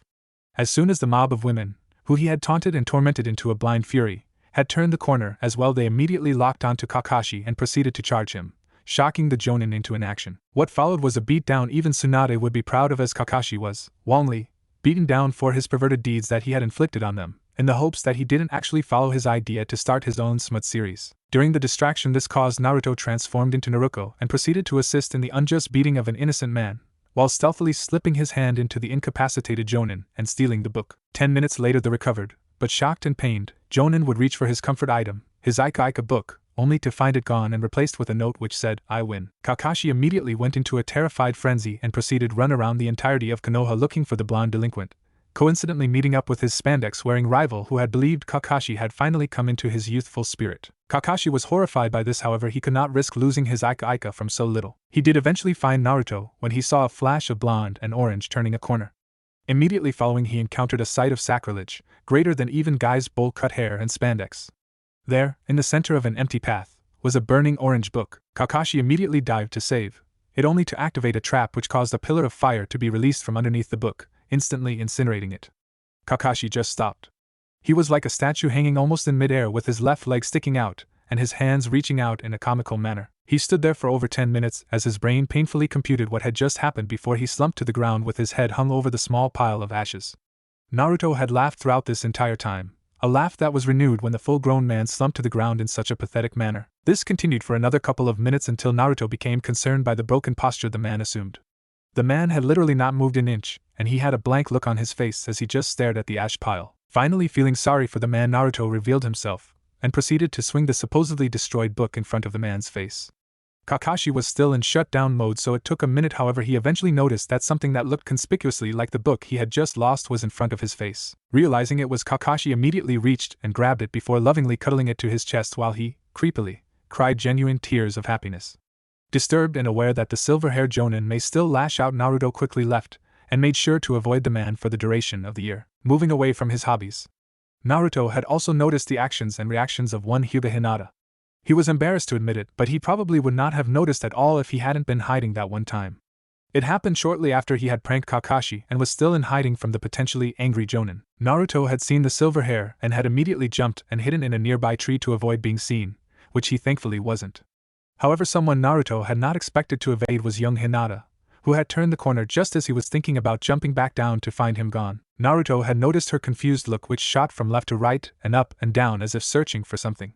Deciding to test the theory, Naruto made a shadow clone and had it jump down while looking away from the Hyuga heiress. Hinata jumped in fear and shock before again hiding herself behind the corner with only a single eye visible. The clone walked away and proceeded to head to where he usually went to avoid suspicion before eventually turning a corner. Over this period, the Hyuga had been following at a distance the entire time, and when the clone turned the corner, she immediately rushed forward to hide behind the corner in question. It was all so cute and flattering in the way she did it. He could tell there was no harmful intent from the way she acted. If anything, she acted shy and reverent in her stares as his clone walked onwards. It was then a thought strayed into his mind. Could it be that she likes me? Naruto wondered. Then he remembered how they met. Him defending her honor and defeating the evil bad guys. That when he realized what exactly she was. A fangirl. Naruto promptly freaked out. He did not want to have a fangirl like Satsuki had. They were so annoying and useless and constantly screamed and postured to impress their idol. Naruto did not want to have that kind of person into him. However, he continued to watch her, feeling slightly curious and confused. The latter was because she actually wasn't acting like most fangirls he knew, and it wasn't like it was not an earned reverence, though Naruto didn't see what was so great about it really. But what really confused him was the way she looked when some of the adults glared at his clone. Sadness, pain, regret. These emotions he definitely had not expected. Fangirls always reacted with rage whenever their idol, justly or not, was attacked. She just looked as if she had somehow failed him. This part made Naruto very curious. He had no idea what this girl was doing or why, but he sure as hell wanted to know. Naruto made another Kagebushin and substituted with the other clone, which dispelled itself before he began to train like normal. He didn't get any results until the end of the day when all his clones had dispelled. Though when he got the information he didn't think about it until the next day when his mental exhaustion was cured. When he did review his clone's memories, he was surprised to see what she did. After they had arrived at his training ground, she had watched from the very edge of the clearing as he exercised with growing emotions on her face. Hope, awe and determination. She had obviously been impressed by his training, or that he was training so hard or something. After an hour of watching him train, the look of determination she had seemingly reached its peak. She immediately ran off home where Naruto watched as she too began training with earnest. Thankfully this was not the first time he had infiltrated the Hyuga compound, and it wouldn't be the last, and he was easily able to infiltrate and prank the entire compound before. With some effort and timing though, he was very happy that he knew how to evade and bypass the Hyuga security because it meant that he could see her for what she truly was. It was then, as he watched her train, that it became clear he wasn't a simple idol to her, and she wasn't a simple fangirl. He was a genuine hero in her eyes. He was everything she wanted to be. Confident, kind, strong. He trained hard and struggled to earn everything he had. Naruto doubted she knew even a part of the extent of how that was true. However, what she saw had obviously been enough. He also understood why she felt she needed him as a figure to aspire to. Hinata was looked down upon by a number of the Hyuga with clear disdain in their eyes. Her, what he assumed to be, sister was cold and indifferent to her, like all Hyuga seemed to be, and her father openly criticized her for every small mistake she made. He obviously had been rough with Hinata in the past, if her fear of him was any indication, and his look of frustration and disdain when he looked at and spoke to her spoke that he did not consider her to be a worthy successor to him, and, if the constant comparison to her little sister were any indication, he favored the younger of the siblings over the older one. It disgusted him that her father treated her like a failure, as if she was useless. His arrogance blinded him and was destroying his daughter. However, there was nothing Naruto could do about that. Hinata was part of a clan and clan business was only the clan's business. However, that didn't mean he intended to abandon her. After fully reviewing the clones' memories and realizing they had felt the same feelings, not unexpected, after what they had saw, Naruto was determined to befriend and help Hinata. He could not and would not abandon her to her fate. Canon, Naruto had to be careful. This was a once-in-a-lifetime event that he must complete to perfection or be forever out of his reach. He knew it was dangerous, that he would be punished for what he had done. But he had to try. This will be his greatest prank yet. There, standing on the side of the Hokage monument, were 4 Narutos, each holding a half-dozen small pots with a strange, translucent, gooey substance. In each pot was a separate paintbrush, and on each pot was the name of a different colors, and each of them were hanging over one of the various faces of the previous Hokages. What he was doing up there no one would have been able to tell, even if they could see him. However, half an hour later of him running and painting it, everything became very clear, for in the places he had painted was a sight of many colors which had been patterned in a very interesting way. On the face of the sandaime was an oddly familiar orange book drawn over the lower half of the current Hokage's face, revealing just enough to allow for a perverted blush and eyes to be visible. On the Shodame's face the paint had made him look to have a conspicuously similar blush, but with curious eyes, as he looked in the direction of the sandaime. The face between them, the Nidaime's, had a surprisingly realistic back of a hand on his face, giving him the appearance that he was face-palming. And finally on the far right the Yandaime was also looking at the sandaime while wearing a sweat drop on his head while looking incredulous. 4. Sealing away all his equipment, Naruto proceeded to dispel the 3 clones that he had created before hearing a terrifying shout of rage. It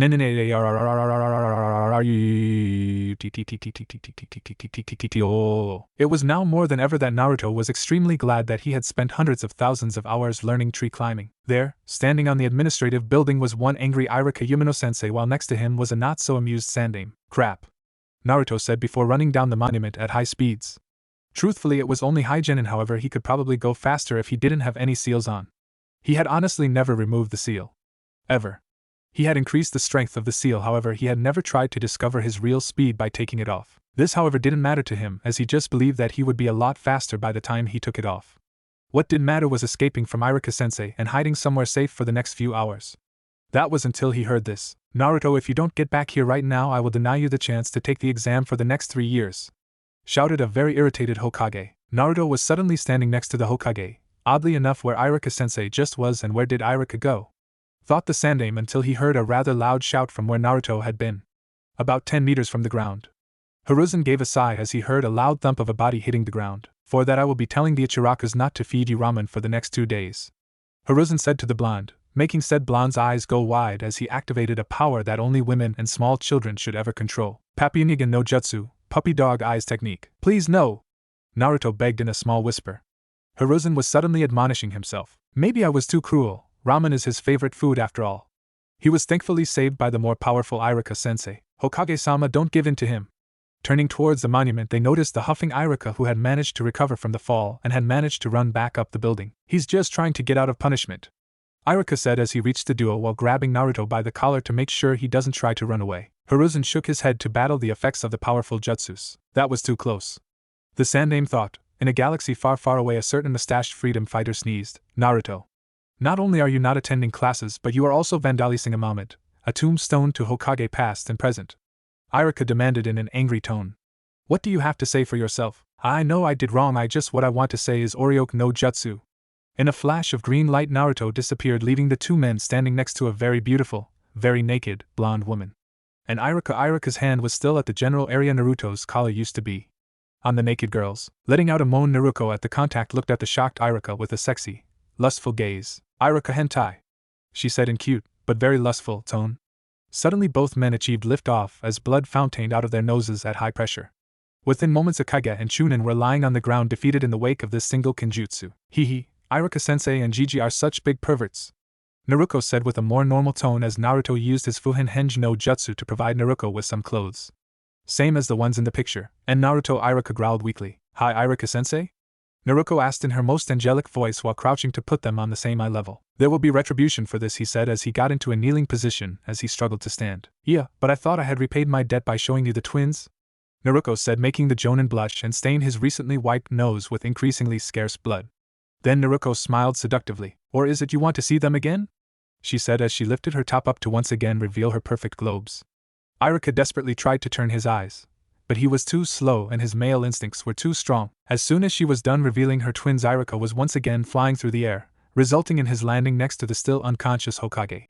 Out cold. Naruto gave a tomboyish laugh at their reactions before checking to make sure they were both still alive after all that blood loss. Vitals confirmed he decided to complete his prank with a bit of artwork. Once done, Naruto left in his Naruto form while heading towards the academy, leaving the 2 unconscious shinobi on the ground with squiggly marks all over their faces. A good day for pranking. Back in the academy, Naruto walked in his true form and sat down in his seat, grinning like an idiot. Huh? Where is Iruka-sensei? Is he slacking off? Naruto asked innocently, ignoring the glare from Mizuki and the stares and headshakes from his various classmates. He went after you, did you really not see him? Mizuki asked. Nope. Must have gotten lost, or maybe he went skirt chasing. Naruto's smile grew bigger at that point. As if on cue, the door opened to reveal a slightly disheveled and very pissed Iruka. Sadly, he had managed to remove the drawings on his face before he had arrived here. Naruto, we will be talking after school, he said ominously, his anger clearly visible. Naruto straightened. He was way too angry. And when he got this angry, Naruto had long learned to obey.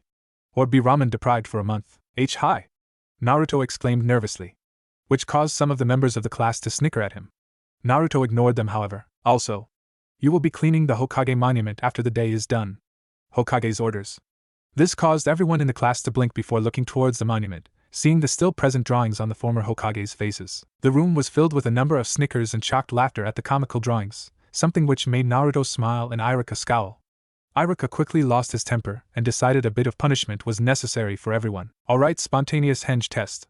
One by one you are to come to the top and henge to me, Iruka said impatiently, causing everyone in the class to jump and look at their teacher in shock. What? No fair. Why do we have to be punished for the baka? Shut up! Iruka shouted as he employed his Jinai Kashira no Jutsu, 5, effectively silencing the entire class. Since you like to complain, Sakura, you can go first. He ordered the pinkette. She grudgingly went to the front and performed a perfect henge of Iruka. Iruka gave an encouraging smile. Well done, Sakura, a perfect copy of me. Next, Naruto. Naruto smirked before wandering down. A smirk which did not go unnoticed by Iruka. If you even tried to use that jutsu on me again, he paused and leaned in to whisper, And one word from me to the Hokage and you won't be able to buy ramen ever again. Naruto paled before giving a quick nod as Iruka leaned back. Naruto quickly hinged into a perfect replication of Iruka, right down to the scowl he currently has on his face. Despite himself, Iruka smiled at Naruto's henge. Good, a perfect henge. Well done. Alright, Shikamaru. Naruto sighed in relief at the lighter tone Iruka was using now. It was made too soon though. As soon as school ended, Iruka took him to the side and promptly berated him and lectured him on proper conduct around and towards the village. He also forbade the use of the Oryoku no Jutsu. An ultimatum Naruto completely ignored. Once he was satisfied that he had lectured Naruto enough, he dragged him towards the Hokage monument to clean it until it shined. Only to find that the Hokage monument was spotless and devoid of any paint or color. Naruto grinned as Iruka looked at him in surprise. A new solution of paint. It is unfortunately transparent when it is created, however 6 hours after it is unsealed the paint will evaporate from the heat of day, leaving nothing to clean. Naruto said proudly while Iruka looked at him incredulously. To think his student could create such a thing. Completely useless though it may be, impressive. So instead of cleaning the Hokage monument you will clean the Hokage's office as an apology. Naruto looked at him in shock before giving a cry of rejection.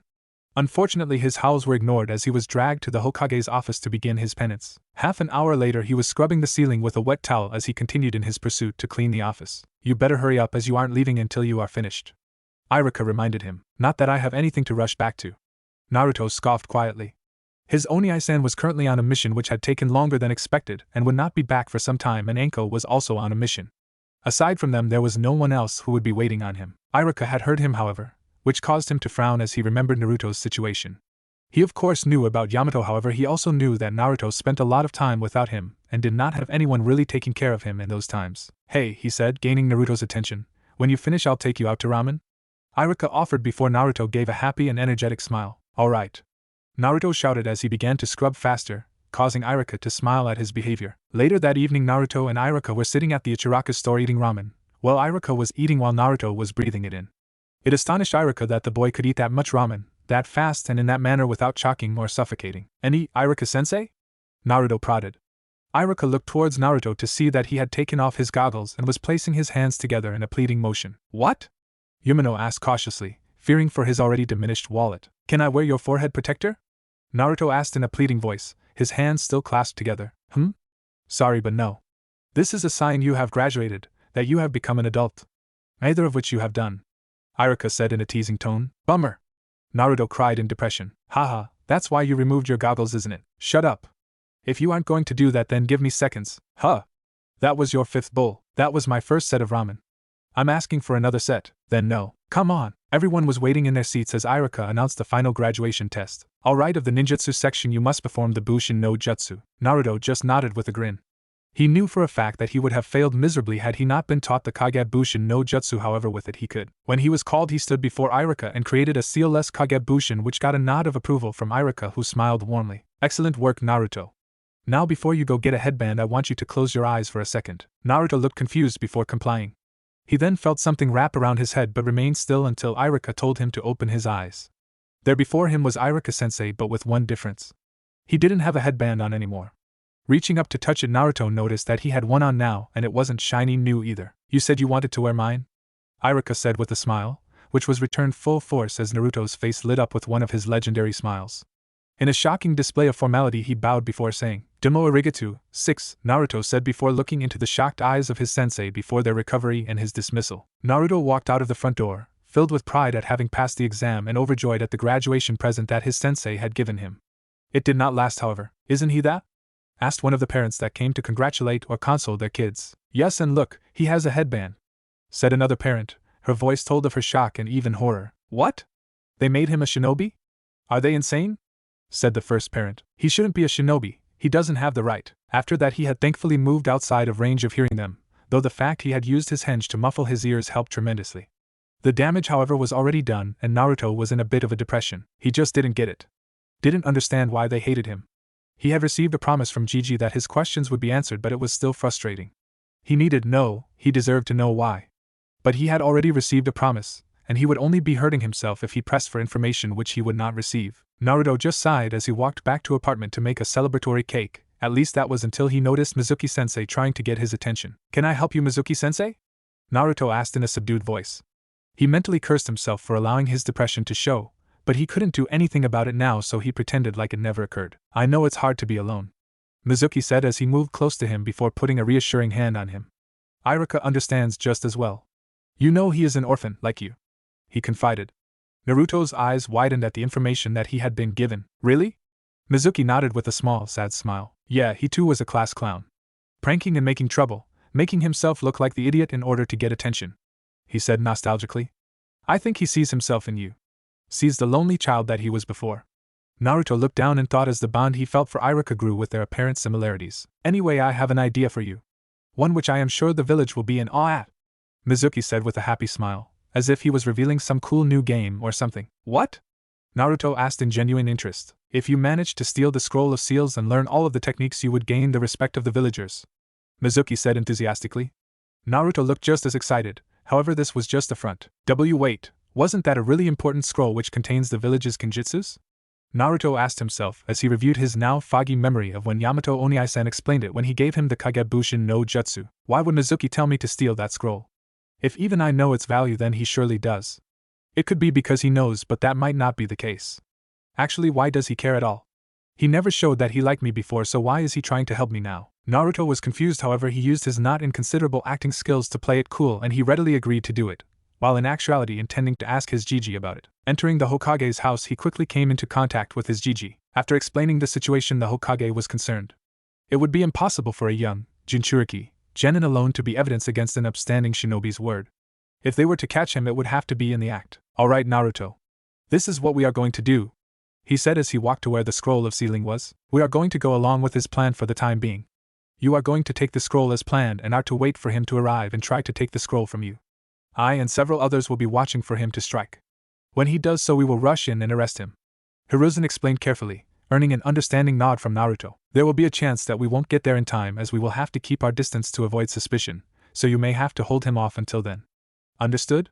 Naruto nodded a confirmation again before he took the scroll and headed off.